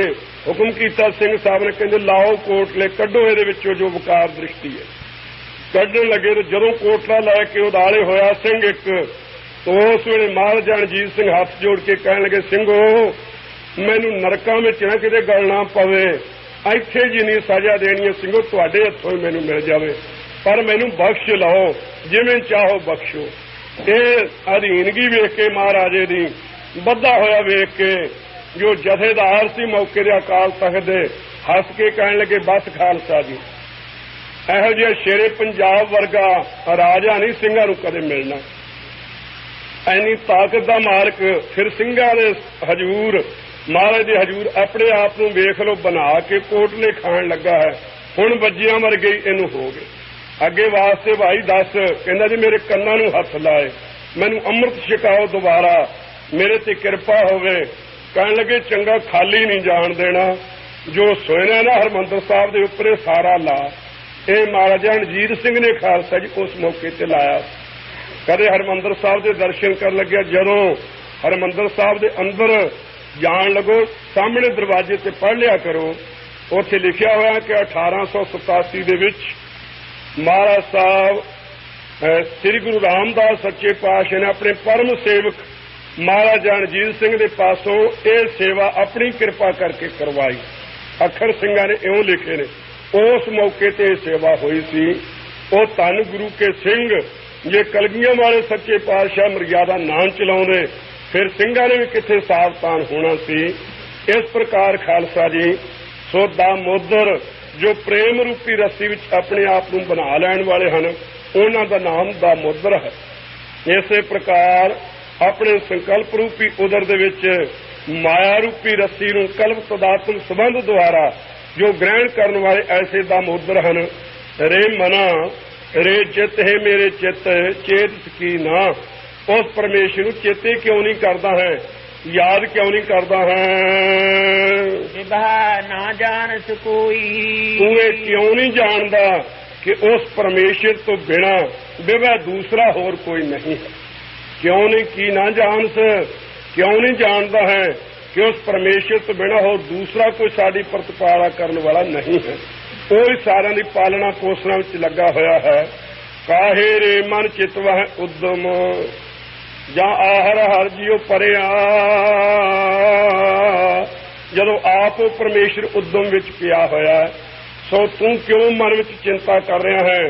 ਸੋ ਕਰਤਾ ਚਿੰਤਾ ਕਰੇ ਜਿਨ ਉਪਾਇਆ ਜਗ, ਤਿਸ ਜੁਹਾਰੀ ਸਵਸਤ ਤਿਸ ਦੀ ਬਾਣ ਅਪਹਗ।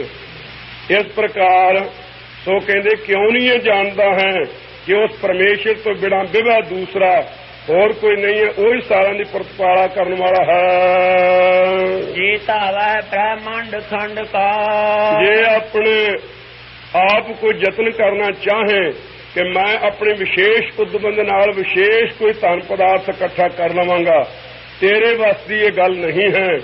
ਸੋ ਜਿੱਥੇ ਵੀ ਜਾਵਾਂਗਾ ਤੇਰੀ ਪਰਾਵਰਤ ਤਾਂ ਨਾਲ ਹੀ ਜਾਣੀ ਹੈ, ਤੇਰੇ ਕਰਮ ਤਾਂ ਮੱਥੇ ਤੇ ਲਿਖੇ ਹੋਏ ਨਾਲ ਹੀ ਜਾਣੇ ਹਨ। ਜੇ ਧਾਵੈ ਬ੍ਰਹਮੰਡ ਖੰਡ ਕੋ, ਜੇ ਵੱਡੇ ਭਾਰੀ ਬ੍ਰਹਮੰਡਾਂ ਖੰਡਾਂ ਵਿੱਚ ਵਿਚਰਦਾ ਰਹੇ, ਭਾਵ ਦੇਸ਼ਾਂ ਵਿੱਚ ਪ੍ਰਦੇਸ਼ਾਂ ਵਿੱਚ ਹੋਰਨਾਂ ਦੇਸ਼ਾਂ ਵਿੱਚ ਵੀ ਵਿਚਰਦਾ ਰਹੇ ਕਿ ਮੈਨੂੰ ਬਾਹਲੀ ਮਾਇਆ ਪ੍ਰਾਪਤ ਹੋਵੇ, ਕਰਤਾ ਕਰੈ ਸੋ ਹੋਈ। ਫਿਰ ਵੀ ਭਾਈ ਕਰਤਾ ਪਰਮੇਸ਼ਰ ਜੋ ਕਰੇਗਾ ਸੋ ਹੋਣਾ ਹੈ। ਕਰਤੇ ਪਰਮੇਸ਼ਰ ਤੋਂ ਵੱਖਰਾ ਜੋ ਉਹਦੀ ਮਰਜ਼ੀ ਤੋਂ ਬਿਨਾਂ ਨਹੀਂ ਕੋਈ ਪ੍ਰਾਪਤੀ ਕਰ ਸਕੇਗਾ। ਕਰਤਾ ਪਰਮੇਸ਼ਰ ਜੋ ਕਰੇਗਾ ਸੋ ਹੀ ਹੋਣਾ ਹੈ। ਇਸ ਵਾਸਤੇ ਪਰਾਰਵਤ ਤੇ ਸ਼ਾਕਰ ਹੋ ਕੇ ਪਰਮੇਸ਼ਰ ਦਾ ਸ਼ੁਕਰੀਆ ਕਰਦਾ ਹੋਇਆ ਟੇਕੇ ਕਿਉਂ ਨਹੀਂ ਬੈਠਦਾ, ਉਹਨੂੰ ਯਾਦ ਕਿਉਂ ਨਹੀਂ ਕਰਦਾ ਹੈ। ਰਾਉ ਵਿਸਰਾਮ ਦੇ ਕੇ ਕਹਿੰਦੇ ਹਨ, ਜਨਨੀ ਕੇਰੇ ਉਦਰ ਉਦਕ ਮਹ, ਹੇ ਚਿੱਤ ਧਨ ਭਗਤ ਧੰਨਾ ਜੀ ਉੱਤਮ ਬਖਤੇ ਆਪਣੇ ਚਿੱਤ ਨੂੰ ਸੰਬੋਧਨ ਕਰਕੇ ਪ੍ਰਬੋਧ ਰਹੇ। ਦੂਸਰਿਆਂ ਨੂੰ ਉਪਦੇਸ਼ ਤਾਂ ਦੇ ਲਈਦਾ ਹੈ, ਪਰ ਆਪਣੇ ਮਨ ਨੂੰ ਜਦੋਂ ਉਪਦੇਸ਼ ਦੇਈਏ ਆਨੰਦ ਅਸਲ ਉਦੋਂ ਆਉਂਦਾ। ਇਹ ਉੱਤਮ ਬਖਤੇ ਦਾ ਨਾਮ ਹੈ। ਤਿੰਨ ਤਰ੍ਹਾਂ ਦੇ ਬਖਤੇ ਹੁੰਦੇ ਨੇ। ਇੱਕ ਕਨਿਸ਼ਟ ਬਖਤਾ ਹੁੰਦਾ, ਕਿਸੇ ਨੂੰ ਤਾੜ ਕੇ ਘੂਰ ਕੇ ਗੁੱਸੇ ਹੋ ਕੇ ਉਪਦੇਸ਼ ਦੇ। ਮੱਧਮ ਬਖਤਾ ਹੁੰਦਾ, ਕਿਸੇ ਇੱਕੇ ਅੱਧ ਦਾ ਨਿਸ਼ਾਨਾ ਬਣਾ ਕੇ ਉਹਦੇ ਉੱਪਰ ਹੀ ਸਾਰੇ ਲੈਕਚਰ ਪ੍ਰਚਾਰ ਕਥਾ ਕਰਨੀ। ਤੇ ਉੱਤਮ ਬਖਤੇ ਹੁੰਦੇ ਨੇ ਜਿਹੜੇ ਆਪਣੇ ਮਨ ਨੂੰ ਸਾਹਮਣੇ ਜਗਿਆਸੂ ਬਣਾ ਕੇ ਆਪਣੇ ਮਨ ਪ੍ਰਤੀ ਉਪਦੇਸ਼ ਦੇਣ। ਪ੍ਰਥਮ ਮਨ ਪ੍ਰਬੋਧਾ ਆਪਣਾ ਪਾਤਸ਼ਾਹ ਅਵਰਰੀ ਜਹਵਾ। ਸੋ ਆਪਣੇ ਚਿੱਤ ਨੂੰ ਅਧਿਕਾਰੀ ਬਣਾ ਕੇ ਭਗਤ ਜੀ ਕਹਿ ਰਹੇ ਹਨ, ਰੇ ਚਿੱਤ ਖਿਆਲ ਕਰ। ਵਿਸਰਾਮ ਦੇ ਕੇ ਕਹਿੰਦੇ ਹਨ, ਜਨਨੀ ਮਾਤਾ ਕੇਰੇ ਦੇ ਉਧਰ ਪੇਟ ਦੇ ਉਦਕ ਜਾਲੇ ਦੇ ਮਹਿ ਵਿੱਚ ਪਿੰਡ ਕੀਆ 10 ਦਵਾਰਾ। ਆ ਤੇਰਾ ਪਿੰਡ ਜਿਹੜਾ ਸਥੂਲ ਸਰੀਰ ਆ, ਪਹਿਲਾਂ ਇਹ ਪੇੜਾ ਜਿਹਾ ਬਣਿਆ ਮਾਤਾ ਤੇ ਪਿਤਾ ਦੇ ਸਬੰਧ ਤੋਂ। ਜਦੋਂ ਪਰਮੇਸ਼ਰ ਦੀ ਆਗਿਆ ਹੋਵੇ ਸੋ ਇਹ ਸਬੰਧ ਹੋਣ ਤੋਂ ਰਗਤ ਤੇ ਬਿੰਦ ਦੋਵੇਂ ਜੁੜ ਕੇ 15 ਦਿਨਾਂ ਵਿੱਚ ਇੱਕ ਗੋਲੀ ਜੀ ਛੋਟੀ ਜੀ ਬਣਦੀ ਹੈ। ਉਸ ਤੋਂ ਅੱਗੇ ਫਿਰ ਸਰੀਰ ਸਾਰਾ ਪੰਡ ਜੰਮੀਆਂ ਪੰਡ ਨਿੰਮੀਆਂ। ਨਿੰਮ ਇਸਤ ਹੁੰਦਾ ਹੈ ਰਗਤ ਤੇ ਬਿੰਦ ਦਾ ਮਿਲਾਪ ਉਦਰ ਦੇ ਵਿੱਚ। ਫਿਰ ਇਸ ਪ੍ਰਕਾਰ ਉਸ ਤੋਂ ਅੱਗੇ ਪਿੰਡ ਜਿਹੜਾ ਸਰੀਰ ਹੈ ਇਹਦੇ ਅੰਗ ਪ੍ਰਤੰਗ ਜਿਹੜੇ ਹਨ 3 ਮਹੀਨਿਆਂ ਤੋਂ ਬਾਅਦ ਬਣਨੇ ਆਰੰਭ ਹੁੰਦੇ ਹਨ। ਇਸ ਪ੍ਰਕਾਰ ਤੇ 10 ਦੁਆਰਿਆਂ ਵਾਲਾ ਇਹ ਪਿੰਡ ਤੇਰਾ ਸਰੀਰ ਜਿਹੜਾ ਹੈ ਮਾਤਾ ਦੇ ਉਦਰ ਪੇਟ ਦੇ ਉਦਕ ਜਾਲੇ ਦੇ ਵਿੱਚ। ਉਦਕ ਨਾਮ ਪਾਣੀ ਦਾ ਹੈ। ਸੋ ਜਿੱਥੇ ਮਾਤਾ ਦਾ ਪੀਤਾ ਹੋਇਆ ਪਾਣੀ ਜਿਹੜਾ ਹੈ ਇਸ ਪ੍ਰਕਾਰ ਤੇ ਖਾਧਾ ਹੋਇਆ ਭੋਜਨ ਗੰਦਗੀ ਰੂਪ ਹੋ ਕਰਕੇ ਤੇਰੇ ਨਾਸਾਂ ਦੇ ਪਾਸ ਹੀ ਲੰਘਦਾ ਸੀ। ਜਿੱਥੇ ਤੂੰ ਮੁਖ ਤਲਾ ਪੈਰ ਉੱਪਰ ਵਸੰਦੋ ਕੋਹ ਥੜਾ ਥਾਏ। ਮੁਖ ਥੱਲੇ ਨੂੰ ਸੀ, ਪੈਰ ਉਤਾਂ ਨੂੰ ਸੀ। ਬੜੇ ਭਾਰੀ ਅਪਵਿੱਤਰ ਥਾਂ ਤੇ ਸੰਗੀਨ ਕੋਠੜੀ ਦੇ ਵਿੱਚ ਵਸ ਰਿਹਾ ਸੀ, ਜਿੱਥੇ 10 ਦੁਆਰਿਆਂ ਵਾਲਾ ਸਰੀਰ ਜਿੱਥੇ ਤੇਰਾ ਬਣਿਆ। ਆਵੀ ਦੀ ਨਿਆਈ, ਜਿਵੇਂ ਆਵੀ ਵਿੱਚ ਕੱਚਾ ਭਾਂਡਾ ਪਾ ਕੇ ਪਕਾਇਆ ਜਾਂਦਾ ਹੈ, ਇਹ ਤੇਰਾ ਸਰੀਰ ਫੁੱਲ ਨਾਲੋਂ ਵੀ ਨਰਮ ਸੀ। ਮਾਤਾ ਦੇ ਖਾਧੇ ਹੋਏ ਰੋੜ ਜਿੱਥੇ ਹਜਮ ਹੋ ਜਾਂਦੇ ਸਨ, ਉੱਥੇ ਤੇਰਾ ਇਹ ਸਰੀਰ ਪਰਮੇਸ਼ਰ ਨੇ 10 ਦੁਆਰਿਆਂ ਵਾਲਾ ਪਿੰਡ ਸਥੂਲ ਸਰੀਰ ਤੇਰਾ ਬਣਾਇਆ। ਦੇ ਆਹਾਰ ਅਗਨ ਮਹਿਰਾਥਾ। ਉੱਥੇ ਐਸੀ ਵੱਡੀ ਭਾਰੀ ਤੇਰੀ ਮਾਤਾ ਦੀ ਜਿਹੜੀ ਜਠਰਾਗਨ ਅਗਨੀ ਸੀ ਕਿੱਡੀ ਤੇਜ਼ ਸੀ। ਉਸ ਦੇ ਵਿੱਚ ਵੀ ਤੈਨੂੰ ਆਹਾਰ ਭੋਜਨ ਦੇ ਕੇ ਤੇਰੀ ਰੱਖਿਆ ਕੀਤੀ।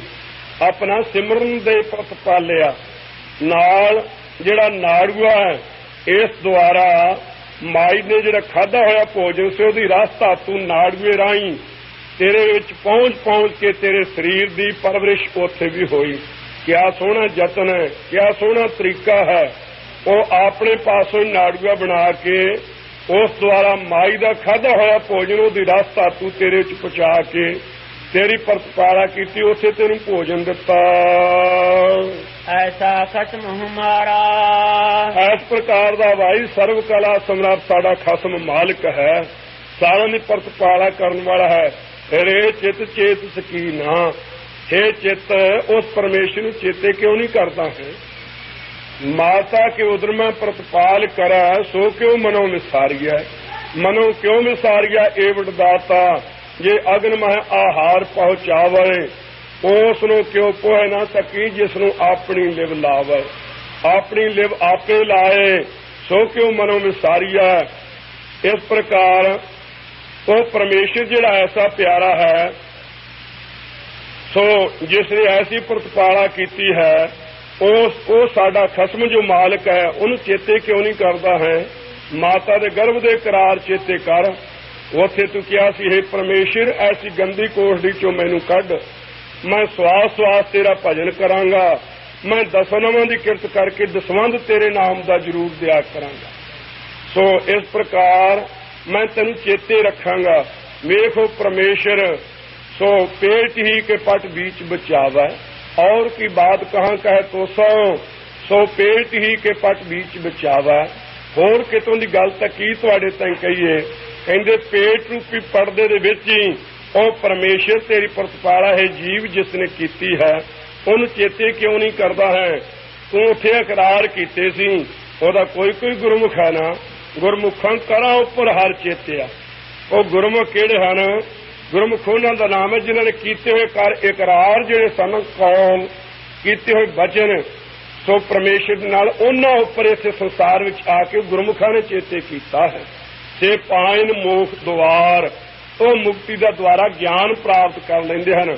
ਸੋ ਤੂੰ ਮਨਾ ਕਿਉਂ ਭੁਲਾ ਦਿੱਤਾ, ਕਿਰਤ ਘਣ ਕਿਉਂ ਬਣ ਗਿਆ, ਕਿਉਂ ਨਹੀਂ ਚੇਤੇ ਕਰਦਾ। ਭੂਮੀ ਜਲ ਮਾਹੇ ਤਨ ਤਿਸ ਬਾਹਰ। ਅੱਗੋਂ ਤਰਕਵਾਦੀ ਕਹਿੰਦਾ ਅਥਵਾ ਮਨ ਕਹਿੰਦਾ, ਕਹਿੰਦੇ ਜੀ ਫਿਰ ਭਾਵੇਂ ਪਰਮੇਸ਼ਰ ਨੇ ਪ੍ਰਤਪਾਲਾ ਕੀਤੀ, ਪਰ ਉਹ ਨਾੜੂਏ ਰਾਹੀਂ ਤਾਂ ਉਹਨੇ ਭੋਜਨ ਭੇਜਿਆ ਨਾ, ਇਹ ਤਰੀਕਾ ਤਾਂ ਉਹਨੇ ਬਣਾ ਲਿਆ ਨਾ, ਤਾਂ ਉਹਦੀ ਪ੍ਰਤਪਾਲਾ ਹੋਈ, ਨਹੀਂ ਤੇ ਖਬਰੇ ਨਾ ਹੁੰਦੀ। ਕਹਿੰਦੇ ਲੈ ਬਈ ਹੋਰ ਸੁਣ ਲੈ, ਜਿੱਥੇ ਨਾੜੂਏ ਦਾ ਵੀ ਸੰਬੰਧ ਨਹੀਂ, ਪੇਟ ਤੋਂ ਵੀ ਬਾਹਰ ਆ ਬੱਚਾ, ਉਹਦੀ ਵੀ ਕਿਵੇਂ ਪ੍ਰਤਪਾਲਾ ਕਰਨ ਵਾਲਾ, ਹੋਰ ਉਹਦਾ ਸੁਣ ਕ੍ਰਿਸ਼ਮਾ ਕਿਆ ਸੋਹਣਾ ਹੈ। ਕਹਿੰਦੇ ਹਨ ਕੁੰਮੀ ਜਲ ਮਾਹੇ ਤਨ ਤਿਸ ਬਾਹਰ। ਆ ਕੱਛੂ ਕੁੰਮਾ ਤੇ ਉਹਦੇ ਘਰ ਵਾਲੀ ਕੱਛੂ ਕੁੰਮੀ ਜਾਂ ਕੁਸ਼ੋਪਰੀ ਕਹਿ ਲਓ, ਸੋ ਹੁੰਦੀ ਹੈ, ਇਹ ਆਂਡੇ ਦਿੰਦੀ ਹੈ ਬਰੇਤੀ ਦੇ ਉੱਪਰ। ਜਲ ਮਾਹੇ ਆਪ ਉਹ ਜਲ ਦੇ ਵਿੱਚ ਸਾਹਮਣੇ ਬੈਠੀ ਰਹਿੰਦੀ ਹੈ। ਤਨ ਜਿਹੜਾ ਉਹਦਾ ਬੱਚਾ ਹੈ ਨਾ, ਪੁੱਤਰ ਆਂਡੇ ਦੇ ਵਿੱਚ, ਉਹ ਬਾਹਰ ਬਰੇਤੀ ਦੇ ਉੱਪਰ ਹੁੰਦਾ ਹੈ। ਪੰਖ ਖੀਰ ਤੈਨ ਨਾਹੀ। ਉਹ ਖਾਲਸਾ ਜੀ ਉਹਦੇ ਪੈਦਾ ਹੋਣ ਦਾ ਤਰੀਕਾ ਹੈ, ਜਿਹੜੀ ਨਿਗਾਹ ਹੈ ਨਾ ਆਪਣੇ ਦੀ ਕੱਛੂ ਦੀ, ਇਹ ਬੜੀ ਭਾਰੀ ਉਹਦੀ ਨਿਗਾਹ ਦੇ ਵਿੱਚ ਹੀ ਕਸ਼ਿਸ਼ ਹੈ। ਜਿਹੜੇ ਆਂਡੇ ਉਹਦੀ ਨਿਗਾਹ ਦੇ ਵਿੱਚ ਰਹਿਣ ਉਹ ਪੱਕ ਜਾਂਦੇ ਹਨ, ਜਿਹੜੇ ਨਿਗਾਹ ਦੇ ਵਿੱਚ ਨਾ ਆਉਣ ਉਹ ਆਂਡੇ ਗਲ ਜਾਂਦੇ ਹਨ। ਇਹ ਕੱਛੂ ਦੀ ਨਿਗਾਹ ਦੇ ਵਿੱਚ ਹੀ ਪਰਮੇਸ਼ਰ ਨੇ ਐਸੀ ਕਸ਼ਿਸ਼ ਜਾਂ ਐਸੀ ਸ਼ਕਤੀ ਪਾਈ ਹੋਈ ਹੈ, ਜਿਸ ਕਰਕੇ ਉਹਦੇ ਬੱਚੇ ਵਿੱਚੋਂ ਨਿਕਲਦੇ ਹਨ। ਸੋ ਕਹਿੰਦੇ ਵੇਖ ਭਾਈ ਹੈ ਮਨ, ਕੁੰਮੀ ਜਿਹੜਾ ਕੱਛੂ ਕੁੰਮੀ ਹੈ ਉਹ ਤਾਂ ਜਲ ਦੇ ਵਿੱਚ ਹੁੰਦੀ ਹੈ, ਜਿਹੜਾ ਤਨ ਉਹਦਾ ਪੁੱਤਰ ਹੈ ਉਹ ਪਾਣੀ ਦੇ ਵਿੱਚੋਂ ਬਾਹਰ ਬਰੇਤੀ ਤੇ ਹੁੰਦਾ ਹੈ। ਪੰਖ ਖੀਰ ਤੈਨ ਨਾਹੀ। ਫਿਰ ਉਹ ਕੱਛੂ ਦੇ ਬੱਚਿਆਂ ਨੂੰ ਖੰਭ ਨਹੀਂ ਕੋਈ ਲਾਏ ਰੱਬ ਨੇ, ਜਿਹੜੇ ਉੱਡ ਕੇ ਜਾ ਕੇ ਚੁਗਾਉਣ, ਤੇ ਖੀਰ ਤੇ ਨਾ ਕੁਸ਼ੋਪਰੀ ਦੇ ਦੁੱਧ ਹੀ ਹੁੰਦਾ ਜਿਹੜੇ ਉਹ ਚੁੰਗ ਲੈਣ, ਜਿਸ ਕਰਕੇ ਗੁਜ਼ਾਰਾ ਕਰ ਲੈਣ। ਤਿੰਨਾਂ ਨੂੰ ਨਹੀਂ ਹਨ ਪੰਖ, ਖੰਭ ਨਹੀਂ ਹਨ, ਜਿਸ ਕਰਕੇ ਉੱਡ ਕੇ ਚੁਗਾਉਣ, ਤੇ ਖੀਰ ਦੁੱਧ ਨਹੀਂ ਹੈ ਕੁਸ਼ੋਪਰੀ ਦੇ ਵਿੱਚ ਜਿਹੜਾ ਚੁੰਗਾ ਕੇ ਉਹਨਾਂ ਦੀ ਪ੍ਰਤਪਾਲਾ ਕਰ ਲਵੇ। ਪੂਰਨ ਪਰਮਾਨੰਦ ਮਨੋਹਰ, ਪਰ ਜੋ ਸਾਰਿਆਂ ਦੇ ਮਨਾਂ ਨੂੰ ਹਰਨ ਵਾਲਾ, ਚਿਰਾਉਣ ਵਾਲਾ ਸੁੰਦਰ ਸਰੂਪ ਹੈ, ਤੇ ਪੂਰਨ ਪਰਮ ਆਨੰਦ ਸਰੂਪ ਹੈ, ਜੋ ਸਮਝ ਦੇਖ ਮਨ ਮਾਹੀ। ਉਹ ਸਮਝ ਕਰਕੇ ਮਨ ਦੇ ਵਿੱਚ ਦੇਖਣਾ ਕਰ, ਉਹਨਾਂ ਦੇ ਵੀ ਉਹ ਪ੍ਰਤਪਾਲਾ ਕਰਦਾ, ਪੂਰਨ ਉਹਨਾਂ ਦੀ ਵੀ ਪੂਰਤੀ ਕਰਦਾ ਹੈ, ਚੰਗੀ ਤਰ੍ਹਾਂ ਉਹਨਾਂ ਦੇ ਪੇਟ ਦਾ ਵੀ ਪੋਖਣ ਕਰਦਾ ਹੈ। ਉੱਥੇ ਤਾਂ ਨਾੜੂਏ ਦਾ ਸੰਬੰਧ ਨਹੀਂ ਤੇ ਉਧਰ ਪੇਟ ਦਾ ਸੰਬੰਧ ਨਹੀਂ ਹੈ। ਵੇਖ, ਸੋ ਉਹਨਾਂ ਨੇ ਵੀ ਪ੍ਰਤਪਾਲਾ ਕਿਸ ਪ੍ਰਕਾਰ ਕਰਦਾ ਹੈ। ਐਸਾ ਖਸਮ ਹਮਾਰਾ, ਇਹੋ ਜਿਹਾ ਸਾਡਾ ਖਸਮ ਹੈ। ਇਹ ਮਨਾ ਪਾਖਣ ਕੀਟ ਗੁਪਤ ਹੋਏ ਰਹਤਾ। ਸੋ ਖਾਲਸਾ ਜੀ, ਇਹ ਤਿੰਨ ਤਰ੍ਹਾਂ ਦੇ ਨਾਲ ਇਹਨਾਂ ਦੀ ਪ੍ਰਤਪਾਲਾ ਹੁੰਦੀ ਹੈ। ਜਿਹੜੇ ਆਪਣੇ ਕੱਛੂ ਹਨ, ਇਹ ਤਾਂ ਕੱਛੂ ਆਂਡਾ ਧਿਆਨ ਧਾਰ ਕਰ ਪ੍ਰਪੱਕ ਨਦੀ ਵਿੱਚ ਆਣ। ਕੱਛੂ ਜਿਹੜਾ ਆਂਡੇ ਦਾ ਧਿਆਨ ਕਰਕੇ ਪ੍ਰਪੱਕ ਕਰਕੇ ਉਸ ਬੱਚੇ ਦੇ ਤਾਈਂ ਉਹਨੂੰ ਫਿਰ ਆਪਣੀ ਨਦੀ ਦੇ ਵਿੱਚ ਲੈ ਆਉਂਦਾ ਹੈ। ਤੇ ਜਿਹੜੀ ਖਾਲਸਾ ਜੀ ਪੂੰਝ ਹੈ, ਹਜੂਰ ਕਹਿੰਦੇ ਹਨ ਕਾਹੇ ਰੇ ਮਨ ਚਿਤਵਾ ਉਦਮ, ਜਾਂ ਆਹਰ ਹਰ ਜੀਓ ਪਰਿਆ, ਸੈਲ ਪੱਥਰ ਮਾਂ ਜੰਤਿਓ ਪਾਏ, ਤਾਂ ਕਾ ਰਿਜਕ ਆਗਾ ਕਰ ਧਿਆ। ਮੇਰੇ ਮਾਧੋ ਜੀ सद संगत मिले सो तरिया, गुर प्रसाद परम पद पाया, सूके कास हरिया। जनन पिता लोक सुत बनता, कोई न किसकी धरिया। सिर सिर रिजक संभाहे, ठाकुर काहे मन भाव करिया। ऊडा ऊड आवा सह कोसा, तिस पाछे बचरे छरिया। ऊडे नाम कूंजा ना उड करके ਜਦੋਂ ਕੱਤੇ ਦੀ ਰੁੱਤ ਹੁੰਦੀ ਹੈ, ਕੱਤੇ ਦੇ ਮੌਕੇ ਤੇ ਪਹਾੜਾਂ ਨੂੰ ਛੱਡ ਕੇ ਕੂੰਜਾਂ ਮੈਦਾਨੀ ਇਲਾਕੇ ਵਿੱਚ ਆ ਜਾਂਦੀਆਂ ਨੇ, ਕਿਉਂਕਿ ਉੱਥੇ ਬਰਫ਼ ਪੈਣੀ ਹੁੰਦੀ ਹੈ। ਬਰਫ਼ ਵਿੱਚ ਉਹ ਰਹਿ ਨਹੀਂ ਸਕਦੀਆਂ, ਪਰ ਆਪਣੇ ਬੱਚੇ ਦੇ ਆਪਣੇ ਆਂਡੇ ਉੱਥੇ ਦੇ ਕੇ ਆਉਂਦੀਆਂ ਹਨ। ਉਹਨਾਂ ਦੇ ਸਿਮਰਨ ਵਿੱਚ ਖਾਲਸਾ ਜੀ ਐਸੀ ਸ਼ਕਤੀ ਹੈ, ਜਿਹੜੇ ਜਿਹੜੇ ਆਂਡੇ ਉਹਨਾਂ ਨੂੰ ਚੇਤੇ ਰਹਿ ਜਾਣ ਕੂੰਜਾਂ ਨੂੰ, ਉਹ ਗਲਦੇ ਨਹੀਂ। ਉਹ ਪੱਕ ਕੇ ਬੱਚੇ ਬਣ ਕੇ ਚੰਗੀ ਤਰ੍ਹਾਂ ਉੱਡ ਕੇ ਆਪਣੀਆਂ ਡਾਰਾਂ ਦੇ ਨਾਲ ਆਪਣੀ ਮਾਂ ਪਿਓ ਨੂੰ ਆ ਮਿਲਦੇ ਹਨ। ਇਹ ਜਿਹੜੀ ਕੂੰਜ ਹੈ, ਉਹਦੇ ਸਿਮਰਨ ਦੇ ਵਿੱਚ ਰੱਬ ਨੇ ਇੰਨੀ ਸ਼ਕਤੀ ਰੱਖੀ ਹੋਈ ਹੈ। ਤੇ ਜਿਹੜਾ ਆਪਣਾ ਇਹ ਕੱਛੂ ਹੈ, ਇਹਦੇ ਖਾਲਸਾ ਜੀ ਧਿਆਨ ਦੇ ਵਿੱਚ ਐਸੀ ਸ਼ਕਤੀ ਰੱਖੀ ਹੋਈ ਹੈ, ਧਿਆਨ ਦੇ ਨਾਲ ਬੱਚਿਆਂ ਨੂੰ ਪਾਲ ਲੈਂਦੇ ਹਨ। ਇਸ ਪ੍ਰਕਾਰ ਸੋ ਜਿਹੜੇ ਗੁਰੂ ਕੇ ਪਿਆਰੇ ਹਨ ਖਾਲਸਾ ਜੀ, ਉਹਨਾਂ ਦਾ ਜੀਵਨ ਵੀ ਭਾਈ ਗੁਰਦਾਸ ਸਾਹਿਬ ਜੀ ਨੇ ਕਿਹਾ ਹੈ ਕਿ ਗੁਰੂ ਕੇ ਸਿੱਖਾਂ ਦਾ ਜੀਵਨ ਕੱਛੂ ਵਰਗਾ, ਹੰਸ ਵਰਗਾ ਤੇ ਕੂੰਜ ਵਰਗਾ ਹੋਣਾ ਚਾਹੀਦਾ ਹੈ। ਇਹਨਾਂ ਵਿੱਚੋਂ ਕੀ ਗੁਣ ਲੈਣਾ ਹੈ?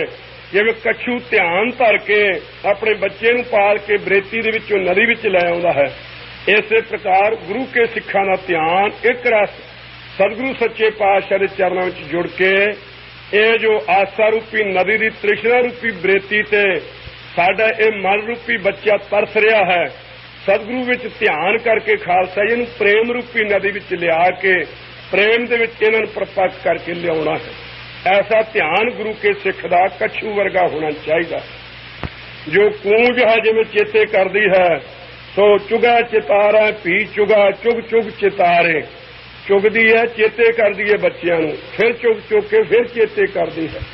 ਸੋ ਇਸ ਪ੍ਰਕਾਰ ਜਦੋਂ ਵੀ ਕੋਈ ਵਿਹਾਰ ਕਰੀਏ, ਕੋਈ ਕਾਰ ਕਰੀਏ, ਹਰ ਸਮੇਂ ਗੁਰੂ ਕੇ ਸਿੱਖ ਨੇ ਸਤਿਗੁਰੂ ਜੀ ਦਾ ਸਿਮਰਨ ਕਰਦੇ ਰਹਿਣਾ, ਚੇਤੇ ਕਰਦੇ ਰਹਿਣਾ ਹੈ।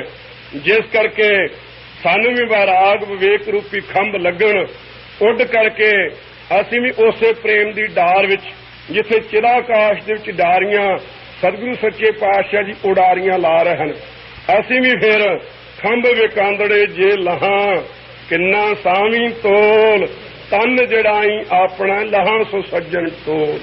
ਸਾਡਾ ਸਿਮਰਨ ਕੂੰਜ ਵਰਗਾ ਹੋਣਾ ਚਾਹੀਦਾ ਹੈ।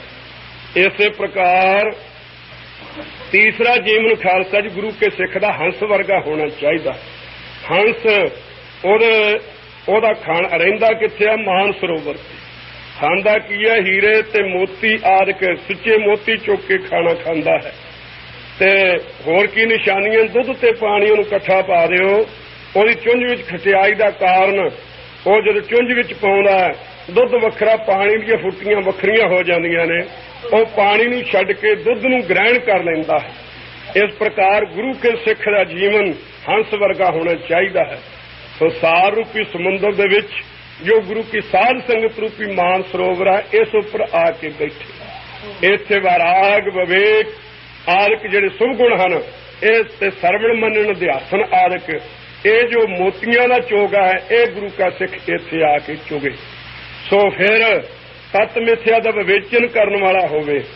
ਅਸਤ ਜੜ ਦੁੱਖ ਰੂਪ ਜੋ ਮਾਇਆ ਹੈ, ਪਾਣੀ ਦੀ ਨਿਆਈ, ਇਹਨੂੰ ਤਿਆਗ ਕੇ ਜੋ ਸਤ ਚੇਤਨ ਆਨੰਦ ਸਰੂਪ ਜੋ ਬ੍ਰਹਮ ਹੈ, ਉਹਨੂੰ ਖਾਲਸਾ ਜੀ ਗ੍ਰਹਿਣ ਕਰਨ ਵਾਸਤੇ ਇਹਦੀ ਬਿਰਤੀ ਰੂਪੀ ਚੁੰਝ ਦੇ ਵਿੱਚ ਵਿਚਾਰ ਰੂਪੀ ਖਟਿਆਈ ਹੋਣੀ ਚਾਹੀਦੀ ਹੈ। ਸਾਧੋ ਇਹ ਤਨ ਮਿਥਿਆ ਜਾਨੋ, या पीतर जो राम बस है, साचो ताए पछानो। ਇਹਨੂੰ ਤਤ ਮਿਥਿਆ ਦਾ ਵਿਵੇਚਨ ਕਹਿੰਦੇ ਹਨ।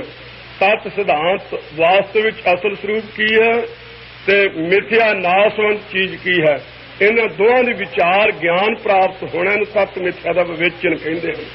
ਇਹੋ ਜਿਹਾ ਜੀਵਨ ਗੁਰੂ ਕੇ ਸਿੱਖ ਦਾ ਹੰਸ ਵਰਗਾ, ਕੂੰਜ ਵਰਗਾ, ਇਸੇ ਪ੍ਰਕਾਰ ਤੇ ਕਛੂ ਕੁੰਮੇ ਵਰਗਾ ਜੀਵਨ ਹੋਣਾ ਚਾਹੀਦਾ ਹੈ। ਇਹਨਾਂ ਵਿੱਚੋਂ ਗੁਣ ਗ੍ਰਹਿਣ ਇਸ ਪ੍ਰਕਾਰ ਦੇ ਕਰਨੇ ਹਨ। ਮਨਾ ਖਿਆਲ ਕਰ ਪਾਖਣ ਕੀਟ ਗੁਪਤ ਹੋਏ ਰਹਤਾ। ਇਸੇ ਪ੍ਰਕਾਰ ਸਮਝ ਦੇਖ ਮਨ ਮਾਹੀ, ਆਪਣੇ ਮਨ ਦੇ ਵਿੱਚ ਮਨ ਸਮਝ ਕੇ ਦੇਖ ਉਸ ਸਰੂਪ ਦੇ ਤਾਈ। ਕਿਉਂ ਮਨ ਵਿੱਚ ਖਿਆਲ ਕਰਦਾ ਹੈ ਜੇ ਮੈਂ ਮੂਠ ਮਹਾਤਮਾ ਨੂੰ ਦੇ ਦਿੱਤੇ ਨੇ, ਖਬਰੇ ਅਗਾਂਹ ਸੌਣੀ ਲੱਗੇਗੀ ਕਿ ਨਹੀਂ। ਆ ਵੇਖ ਇਹਨਾਂ ਜੀਆਂ ਦੀ ਪ੍ਰਤਪਾਲਾ ਪਰਮੇਸ਼ਰ ਕਰ ਰਿਹਾ, ਤੂੰ ਤਾਂ ਮਨੁੱਖ ਹੈ, ਤੇਰੀ ਕਿਉਂ ਨਾ ਪ੍ਰਤਪਾਲਾ ਕਰੇਗਾ। ਲੈ ਜੇ ਕੋਈ ਮਨ ਚ ਸੰਕਲਪ ਕਰਨ ਲੱਗਾ ਸੀ, ਕਿੱਡੇ ਕਿੱਡੇ ਤੂੰਬੇ ਰੱਬ ਨੇ ਲਾ ਦਿੱਤੇ, ਸੋ ਤੂੰਬੇ ਭਰ ਦਿੱਤੇ ਆ ਮੋਠਾਂ ਦੇ, ਸੋ ਜਿੰਨਾ ਅਨਾਜ ਸੁਤੇ ਹੋਣਾ ਸੀ ਉਦੋਂ ਕਈ ਗੁਣਾ ਵੱਧ ਰੱਬ ਨੇ ਦੇ ਦਿੱਤਾ। ਇਸ ਪ੍ਰਕਾਰ ਉਹ ਪਰਮੇਸ਼ਰ ਜੋ ਸਾਰਿਆਂ ਦੀ ਪ੍ਰਤਪਾਲਾ ਕਰਨ ਵਾਲਾ ਹੋਇਆ, ਉਹ ਪਰਮੇਸ਼ਰ ਜੋ ਦੀਨਨ ਕੀ ਪ੍ਰਤਪਾਲ ਕਰਾ ਨਿਤ, ਸੰਤਿਓ ਬਾਰ ਗਨੀ ਮਨੁ ਗਾਰਾ, ਪਸ਼ ਪਸ਼ੂ ਨਗ ਨਾਗ ਨਰਾਤਵ, ਸਰਬ ਸਮੈ ਸਭ ਕੋ ਪ੍ਰਤਪਾਲਾ, ਕੋਖਤ ਹੈ ਜਲ ਮੈਂ ਥਲ ਮੈਂ, ਪਲ ਮੈਂ ਕਲ ਕੇ ਨਹੀਂ ਕਰਮ ਵਿਚਾਰਾ, ਦੀਨ ਦਇਆਲ ਦਇਆ ਨਿਧ, ਦੁਖਨ ਦੇਖਤ ਹੈ ਪਰ ਦੇਤ ਨਹਾਰ। ਉਹ ਸਾਡੇ ਦੋਸ਼ਾਂ ਨੂੰ ਤਾਂ ਦਿੰਦਾ ਵੇਖਦਾ ਹੈ, ਪਰ ਉਹ ਖਾਲਸਾ ਜੀ ਰੋਜੀ ਦੇਣੋਂ ਨਹੀਂ ਕਦੇ ਹਟਦਾ। ਉਹ ਐਸਾ ਹੈ ਪਰਮੇਸ਼ਰ ਜਿਹੜਾ ਹੈ। ਕੁਮੀ ਪਾਖਣ ਕੀਟ ਗੁਪਤ ਹੋਏ ਰਹਤਾ। ਉਹ ਕਹਿੰਦੇ ਜੀ ਇਹ ਵੀ ਇਹਦੇ ਵਿੱਚ ਵੀ ਥੋੜੀ ਜਿਹੀ ਸ਼ੰਕਾ ਹੈ, ਧਿਆਨ ਤਾਂ ਕੀਤਾ ਨਾ ਕਛੂ ਨੇ, ਕਹਿੰਦੇ ਆਪਣੇ ਆਂਡੇ ਦਾ ਤਾਂ ਹੀ ਉਹ ਪੱਕਾ ਨਾ, ਕਹਿੰਦੇ ਲੈ ਇਸ ਤੋਂ ਵੀ ਅਗਾਂਹ ਵੇਖ ਰਿਹਾ, ਹੋਰ ਦ੍ਰਿਸ਼ਟਾਂਤਨ ਦੇ ਕੇ ਦੱਸਦੇ ਹਾਂ, ਰੱਬ ਦੀ ਵਿਲੱਖਣਤਾ ਹੋਰ ਸੁਣ ਲੈ ਕਿਹੋ ਜਿਹਾ ਸਾਡਾ ਖਸਮ ਹੈ। ਸੋ ਕਹਿੰਦੇ ਪਾਖਣ ਜਿਹੜਾ ਹੈ ਨਾ ਪੱਥਰ, ਉਹਦੇ ਵਿੱਚ ਕੀੜਾ ਗੁਪਤ ਹੋ ਕੇ ਰਹਿੰਦਾ ਹੈ, ਜਿਹੜਾ ਪੱਥਰ ਦਾ ਕੀੜਾ ਹੈ, ਤਾਚੋ ਮਾਰਗ ਨਹੀਂ, ਉਸ ਦੇ ਬਾਹਰ ਆਉਣ ਵਾਸਤੇ ਜਾਂ ਉਹ ਭੋਜਨ ਭੇਜਣ ਵਾਸਤੇ ਤੇ ਇਸ ਦੇ ਵਾਸਤੇ ਮਾਰਗ ਰਸਤਾ ਕੋਈ ਨਹੀਂ, ਥਾਂ ਨਹੀਂ, ਕੋਈ ਛੇਕ ਨਹੀਂ, ਵਿੱਚ ਕੋਈ ਗਲੀ ਨਹੀਂ ਜਿਸ ਦੁਆਰਾ ਰੱਬ ਉਹਨੂੰ ਭੋਜਨ ਭੇਜ ਦੇਵੇ। ਜਿਹੜਾ ਪੱਥਰ ਹੈ ਸੈਲ ਪੱਥਰ, ਖੁਸ਼ਕ ਪੱਥਰ, ਜਿਸ ਦੇ ਵਿੱਚ ਉਹ ਪੱਥਰ ਦਾ ਕੀੜਾ ਅੰਦਰ ਹੀ ਪੈਦਾ ਹੋਇਆ, ਉਹਨੂੰ ਵੀ ਰਸਤਾ ਵੀ ਨਹੀਂ ਹੈ ਕਿਸੇ ਪ੍ਰਕਾਰ ਦਾ ਕਿਧਰ ਦੀ ਉਹਨੂੰ ਭੋਜਨ ਭੇਜਿਆ ਜਾਵੇ। ਕਹਾ ਧਨਾ ਪੂਰਨ ਤਾਹੂ ਕੋ, ਭਗਤ ਧੰਨਾ ਜੀ ਕਹਿੰਦੇ ਉਹ ਮਨਾਂ ਖਿਆਲ ਕਰ, ਇਸ ਉਹ ਜਿਹੜਾ ਪੱਥਰ ਦੇ ਕੀੜੇ ਨੂੰ ਵੀ ਪੂਰਨ ਲਵਾਲਾਪ ਪਰਮੇਸ਼ਰ ਉਹਦੀ ਵੀ ਪੂਰਤੀ ਕਰਦਾ ਹੈ, ਉਹਨੂੰ ਵੀ ਭੋਜਨ ਦੇ ਕੇ ਉਹਦੇ ਪੇਟ ਨੂੰ ਵੀ ਭਰਦਾ ਹੈ, ਜਿਹਦੇ ਰਸਤਾ ਹੀ ਨਹੀਂ ਕਿਸੇ ਪ੍ਰਕਾਰ ਦਾ, ਕੋਈ ਨਿਗਾਹ ਹੀ ਨਹੀਂ ਜਿੱਥੋਂ ਪੈ ਸਕਦੀ ਹੈ। ਮਾਤਰੇ ਜੀ ਡਰਾਹੀ, ਹੇ ਮਨਾ ਮਤਾ ਹੈ ਜੀਵ, ਮਤਾਂ ਡਰਨਾ ਕਰ ਕਿ ਮੇਰੀ ਪ੍ਰਤਪਾਲਾ ਕਿਵੇਂ ਹੋਵੇਗੀ। ਉਹ ਪੱਥਰ ਦੇ ਵਿੱਚ ਕੀੜਾ, ਨਾ ਉਹਨੂੰ ਹਵਾ ਲੱਗੇ, ਨਾ ਪਾਣੀ, ਨਾ ਖੁਰਾਕ, ਬਾਹਰੋਂ ਕੋਈ ਚੀਜ਼ ਜਾਣ ਦਾ ਸਾਧਨ ਹੀ ਕੋਈ ਨਹੀਂ, ਉਹਦੀ ਵੀ ਉਹ ਪ੍ਰਤਪਾਲਾ ਕਰ ਰਿਹਾ, ਤੂੰ ਕਿਉਂ ਮਨ ਵਿੱਚ ਡਰ ਰਿਹਾ ਹੈ। ਸੋ ਆ ਧਾਰੀਵਾਲ ਵਾਲੀ ਨਹਿਰ ਤੇ ਮਹਾਂਪੁਰਖ ਸੰਤ ਬਾਬਾ ਸੁੰਦਰ ਸਿੰਘ ਜੀ ਜਾ ਰਹੇ ਸਨ। ਸੋ ਇੱਥੇ ਨਹਿਰ ਦੇ ਉੱਪਰ ਛਾਵੇਂ ਬੈਠੇ ਮਜ਼ਦੂਰ ਇੱਕ ਸਿਲਾ ਚੀਰ ਰਹੇ ਸਨ। ਉਹ ਚੀਰਦੇ ਥੋੜੇ ਜਿਹੇ ਪੋਲਾ ਥਾਂ ਵਿੱਚੋਂ ਆਇਆ। ਸੋ ਮਹਾਂਪੁਰਖ ਕਹਿਣ ਲੱਗੇ ਵੀ ਕੀ ਕਾਰਨ ਹੈ। ਕਹਿੰਦੇ ਜੀ ਕੀੜਾ ਹੋਣਾ ਅਮਾਇਆ ਦੇ ਵਿੱਚ। ਜਦੋਂ ਚੰਗੀ ਤਰ੍ਹਾਂ ਕਹਿੰਦੇ ਖਿਆਲ ਦੇ ਨਾਲ ਇਹਨੂੰ ਚੀਰਿਓ, ਜਦੋਂ ਚੀਰ ਕੇ ਖਾਲਸਾ ਜੀ ਵੇਖਿਆ ਵਿੱਚੋਂ ਇੱਕ ਕੀੜਾ ਨਿਕਲਿਆ, ਪਰ ਉਹਦੇ ਕੋਲ ਸ਼ੱਕਰ ਜੀ ਛੋਟੀ ਛੋਟੀ ਜੀ। ਕਹਿੰਦੇ ਵੀ ਮੂੰਹ ਨੂੰ ਲਾ ਕੇ ਵੇਖੋ ਕੀ ਚੀਜ਼ ਹੈ। ਜਦੋਂ ਵੇਖਿਆ ਕਹਿਣ ਲੱਗੇ ਜੀ ਮਿੱਠੀ ਸ਼ੱਕਰ ਹੈ।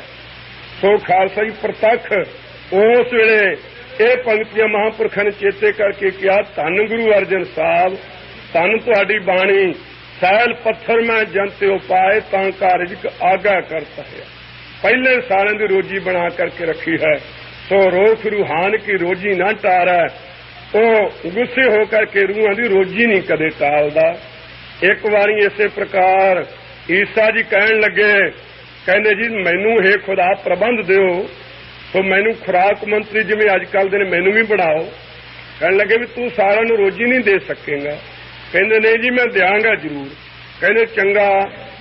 ਸੋ 2 ਪਿੰਡਾਂ ਦੇ ਬਾਰੇ ਹੁਕਮ ਕੀਤਾ। ਕਹਿੰਦੇ ਨੇ 2 ਪਿੰਡਾਂ ਨੂੰ ਪਹਿਲਾਂ ਰੋਜੀ ਇਹਨਾਂ ਨੂੰ ਵੰਡ ਕੇ ਵਿਖਾ, ਫਿਰ ਤੈਨੂੰ ਹੋਰ ਵੱਧ ਤੋਂ ਵੱਧ ਦਿਆਂਗੇ। ਕਹਿੰਦੇ ਚੰਗਾ ਜੀ। 2 ਨਗਰਾਂ ਦੇ ਵਿੱਚ ਜਦ ਰੋਜੀ ਦਾ ਇਹਨਾਂ ਦੀ ਸੇਵਾ ਲੱਗੀ, ਸੋ ਸਾਰਿਆਂ ਨੂੰ ਰੋਜੀ ਦਿੱਤੀ, ਪਰ 2 ਨੂੰ ਨਹੀਂ। ਇੱਕ ਤਾਂ ਸੂਰ ਨੂੰ ਤੇ ਇੱਕ ਕੋਈ ਐਸਾ ਵਿਕਾਰੀ ਆਦਮੀ ਸੀ, ਘਰ ਵਾਲੀ ਗੁਜ਼ਰ ਜਾਣ ਤੋਂ ਕਬਰ ਵਿੱਚ ਦੱਬੀ ਹੋਈ ਨੂੰ ਪੱਟ ਕੇ ਮੰਦ ਕਰਮ ਕਰ ਰਿਹਾ ਸੀ। ਕਹਿੰਦੇ ਐਸੇ ਪਾਪੀ ਆਦਮੀ ਨੂੰ ਵੀ ਨਹੀਂ ਰੋਜੀ ਦੇਣੀ ਚਾਹੀਦੀ। ਇਹਨਾਂ 2 ਨੂੰ ਰੋਜੀ ਨਾ ਦਿੱਤੀ। ਜਦੋਂ ਖੁਦਾ ਦੇ ਪਾਸ ਪਹੁੰਚੇ, ਕਿਉਂ ਵੀ ਦੱਸ? ਕਹਿੰਦੇ ਜੀ 2 ਨੂੰ ਰੋਜੀ ਮੈਂ ਨਹੀਂ ਦਿੱਤੀ, ਬਾਕੀ ਸਭ ਨੂੰ ਦਿੱਤੀ ਹੈ। ਕਹਿੰਦੇ ਕਿਉਂ ਵੀ ਕੀ ਕਾਰਨ? ਦੱਸਿਆ। ਕਹਿੰਦੇ ਜੀ ਸੂਰ ਤਾਂ ਵੱਧ ਹੁੰਦਾ ਹੈ ਤੇ ਦੂਸਰਾ ਪਾਪੀ ਆਦਮੀ ਸੀ। ਉਸ ਵੇਲੇ ਖੁਦਾ ਨੇ ਕਿਹਾ ਬਈ ਇਹ ਠੀਕ ਨਹੀਂ, ਇਹਨਾਂ ਪਾਪਾਂ ਦਾ ਫਲ ਖੁਦਾ ਆਪੇ ਦੇਵੇਗਾ, ਉਹ ਵਿਧਾਤਾ ਹੈ। ਕਰਮਾਂ ਅਨੁਸਾਰ ਫਲ ਪ੍ਰਦਾਤਾ ਵੱਖਰੇ ਵੱਖਰੇ ਮਹਿਕਮੇ ਹੁੰਦੇ ਹਨ, ਸੋ ਉਹ ਮਹਿਕਮਾ ਵੱਖਰਾ ਰੱਬ ਦਾ। ਉਹ ਮਹਿਕਮੇ ਵਿੱਚ ਜਦੋਂ ਫੜ ਕੇ ਲਿਜਾਣਗੇ ਉਹ ਡੰਨ ਉਹ ਦੇਣਗੇ। ਤੈਨੂੰ ਚਾਹੀਦਾ ਸੀ, ਤੂੰ ਰੋਜੀ ਸਾਰਿਆਂ ਨੂੰ ਦੇਣੀ ਚਾਹੀਦੀ ਸੀ। ਕਹਿੰਦੇ ਉਸ ਵੇਲੇ ਜੋ ਟੋਪੀ ਸੀ ਸਿਰ ਤੇ ਰੱਖੀ ਹੋਈ, ਉਹਦੇ ਵਿੱਚ ਇੱਕ ਕੀੜਾ ਸੀ। ਈਸਾ ਜੀ ਦੇ ਮਨ ਵਿੱਚ ਖਿਆਲ ਆਇਆ, ਕਹਿਣ ਲੱਗੇ ਜੀ ਤੁਸੀਂ ਸਾਰਿਆਂ ਨੂੰ ਖੁਦਾ ਜੀ ਰੋਜੀ ਦਿੰਦੇ ਹੋ? ਕਹਿੰਦੇ ਹਾਂ ਬਾਈ ਦਿੰਦੇ ਆ। ਕਹਿੰਦੇ ਮੈਨੂੰ ਵੇਖ ਲੈਣ ਦਿਓ, ਮੈਂ ਪਰਖ ਕੇ ਗੱਲ ਕਰਾਂਗਾ। ਜਦੋਂ ਸਿਰ ਤੋਂ ਟੋਪੀ ਲਾਈ, ਕੀੜਾ ਕੱਢ ਕੇ ਵੇਖਣ ਲੱਗਾ, ਹੈਰਾਨ ਹੋ ਗਏ ਈਸਾ ਜੀ। ਕੀ ਵੇਖਿਆ? ਉਹਦੇ ਮੂੰਹ ਦੇ ਵਿੱਚ ਵੀ ਰੱਬ ਨੇ ਚੌਲ ਦਿੱਤਾ ਹੋਇਆ, ਉਹ ਚੌਲ ਖਾ ਰਿਹਾ ਹੈ। ਵੇਖ ਕੇ ਨਮਸਕਾਰ ਕਰਨੀ ਪਈ। ਕਹਿੰਦੇ ਜੀ ਤੁਹਾਡੇ ਵਰਗਾ ਕੋਈ ਰਾਜ਼ਕ ਨਹੀਂ ਹੈ ਰੋਜੀ ਦੇ ਦੇਣ ਵਾਲਾ, ਕਿ ਰੋਜ਼ੀ ਦਿਹੰਦ ਹੈ, ਤੂੰ ਹੀ ਰੋਜੀ ਦੇਣ ਵਾਲਾ ਹੈ। ਦਿਹੰਦ ਸੂਈ ਏਕ ਤੂਈ ਏਕ ਤੂਈ, ਪ੍ਰਮਦੇ ਨਾ ਗ੍ਰਾਹ ਜਰ, ਦਰਖਤ ਆਬ ਆਸ ਕਰ, ਸੋ ਦਿਹੰਦ ਸੂਈ ਏਕ ਤੂਈ ਏਕ ਤੂਈ। ਆ ਪੰਛੀ ਵਿਚਾਰੇ ਜਿਹੜੇ ਬਿਰਸ਼ਾਂ ਤੇ ਰਹਿੰਦੇ ਨੇ, ਉਹਨਾਂ ਦੇ ਪੱਲੇ ਖਾਲਸਾ ਜੀ ਕੋਈ ਜਰ, ਕੋਈ ਨਗਦੀ ਪੈਸੇ ਨਹੀਂ ਬੱਧੇ ਹੋਏ, ਕੋਈ ਉਹਨਾਂ ਦੇ ਪਾਸ ਕਾਰਖਾਨੇ ਉਹਨਾਂ ਦੇ ਨਹੀਂ ਚੱਲਦੇ, ਕੋਈ ਰੋਜੀ ਦਾ ਪ੍ਰਬੰਧ ਨਹੀਂ। ਦਰਖਤ ਤੇ ਬੈਠੇ ਹੋਏ ਪਾਣੀ ਪੀ ਕੇ ਇੱਕ ਰੱਬ ਦੀ ਆਸ ਤੇ ਕਿਆ ਸੋਹਣਾ ਆਨੰਦ ਮਾਣ ਰਹੇ ਹਨ। ਇਸ ਪ੍ਰਕਾਰ ਸੋਈ ਪਰਮੇਸ਼ਰ ਸਾਰਿਆਂ ਨੂੰ ਦੇਣ ਵਾਲਾ ਹੈ। ਧੰਨਾ ਜੀ ਕਹਿੰਦੇ ਹਨ, ਕਹੈ ਤਨਾ ਪੂਰਨ ਤਾਹੂ ਕੋ। ਧੰਨਾ ਜੀ ਕਹਿੰਦੇ ਹਨ, ਤਿੰਨਾਂ ਸਾਰਿਆਂ ਪਿਛੜਿਆਂ ਤਾਈਂ ਤੇ ਕੀੜਿਆਂ ਨੂੰ ਤਾਈਂ ਉਹ ਲਵਾ ਪੂਰਨ ਉਹਨਾਂ ਦੇ ਪੇਟ ਨੂੰ ਭਰਨ ਵਾਲਾ ਹੈ। ਮਤ ਰੇ ਜੀਆ ਡਰਾਹੀ, ਇਹ ਜੀ ਤੂੰ ਮਤਾਂ ਡਰਨਾ ਕਰਕੇ ਮੈਨੂੰ ਖਬਰੇ ਰੋਟੀ ਮਿਲੇਗੀ ਕਿ ਨਾ ਮਿਲੇਗੀ। ਵੇਖ ਕਹਿੰਦੇ ਜੀ ਜੀ ਸਾਰੇ ਹੀ ਅਖੇ ਭਜਨ ਵਿੱਚ ਜੁੜ ਜਾਈਏ, ਸੰਗਤ ਵਿੱਚ ਆ ਬੈਠੀਏ ਤੇ ਪ੍ਰਬੰਧ ਕੌਣ ਕਰੇ।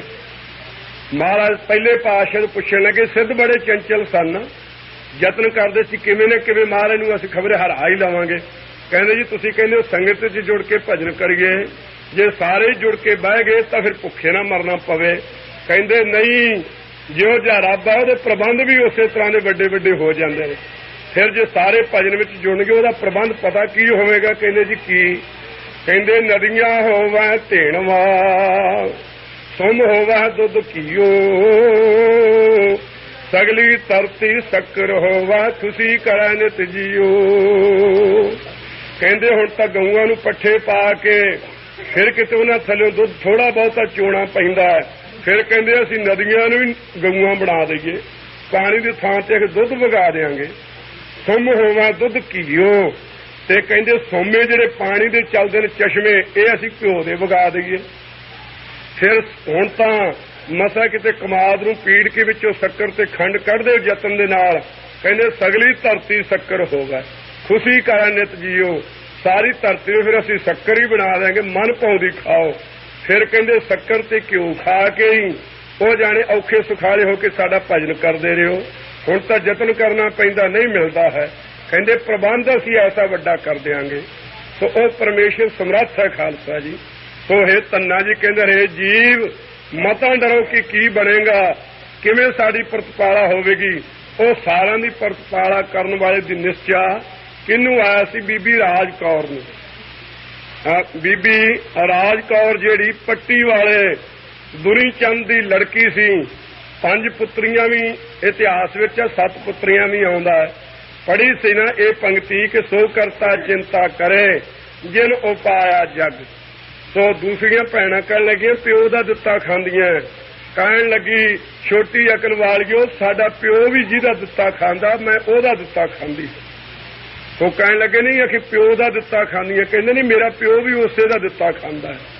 ਉਸ ਵੇਲੇ ਹੈਂਕੜਬਾਜੀ ਵਿੱਚ ਆ ਕੇ ਕਹਿਣ ਲੱਗਾ ਇਸ ਕੋੜੀ ਦੇ ਨਾਲ ਜੇ ਵਿਆਹ ਕਰਦੇ ਹਾਂ ਤਾਂ ਫੇਰ ਕਹਿਣ ਲੱਗੇ ਪਿਤਾ ਵੇਖ ਠੀਕ ਹੈ ਜਿੱਧਰ ਬਚਨ ਕਰਤਾ ਹੁਣ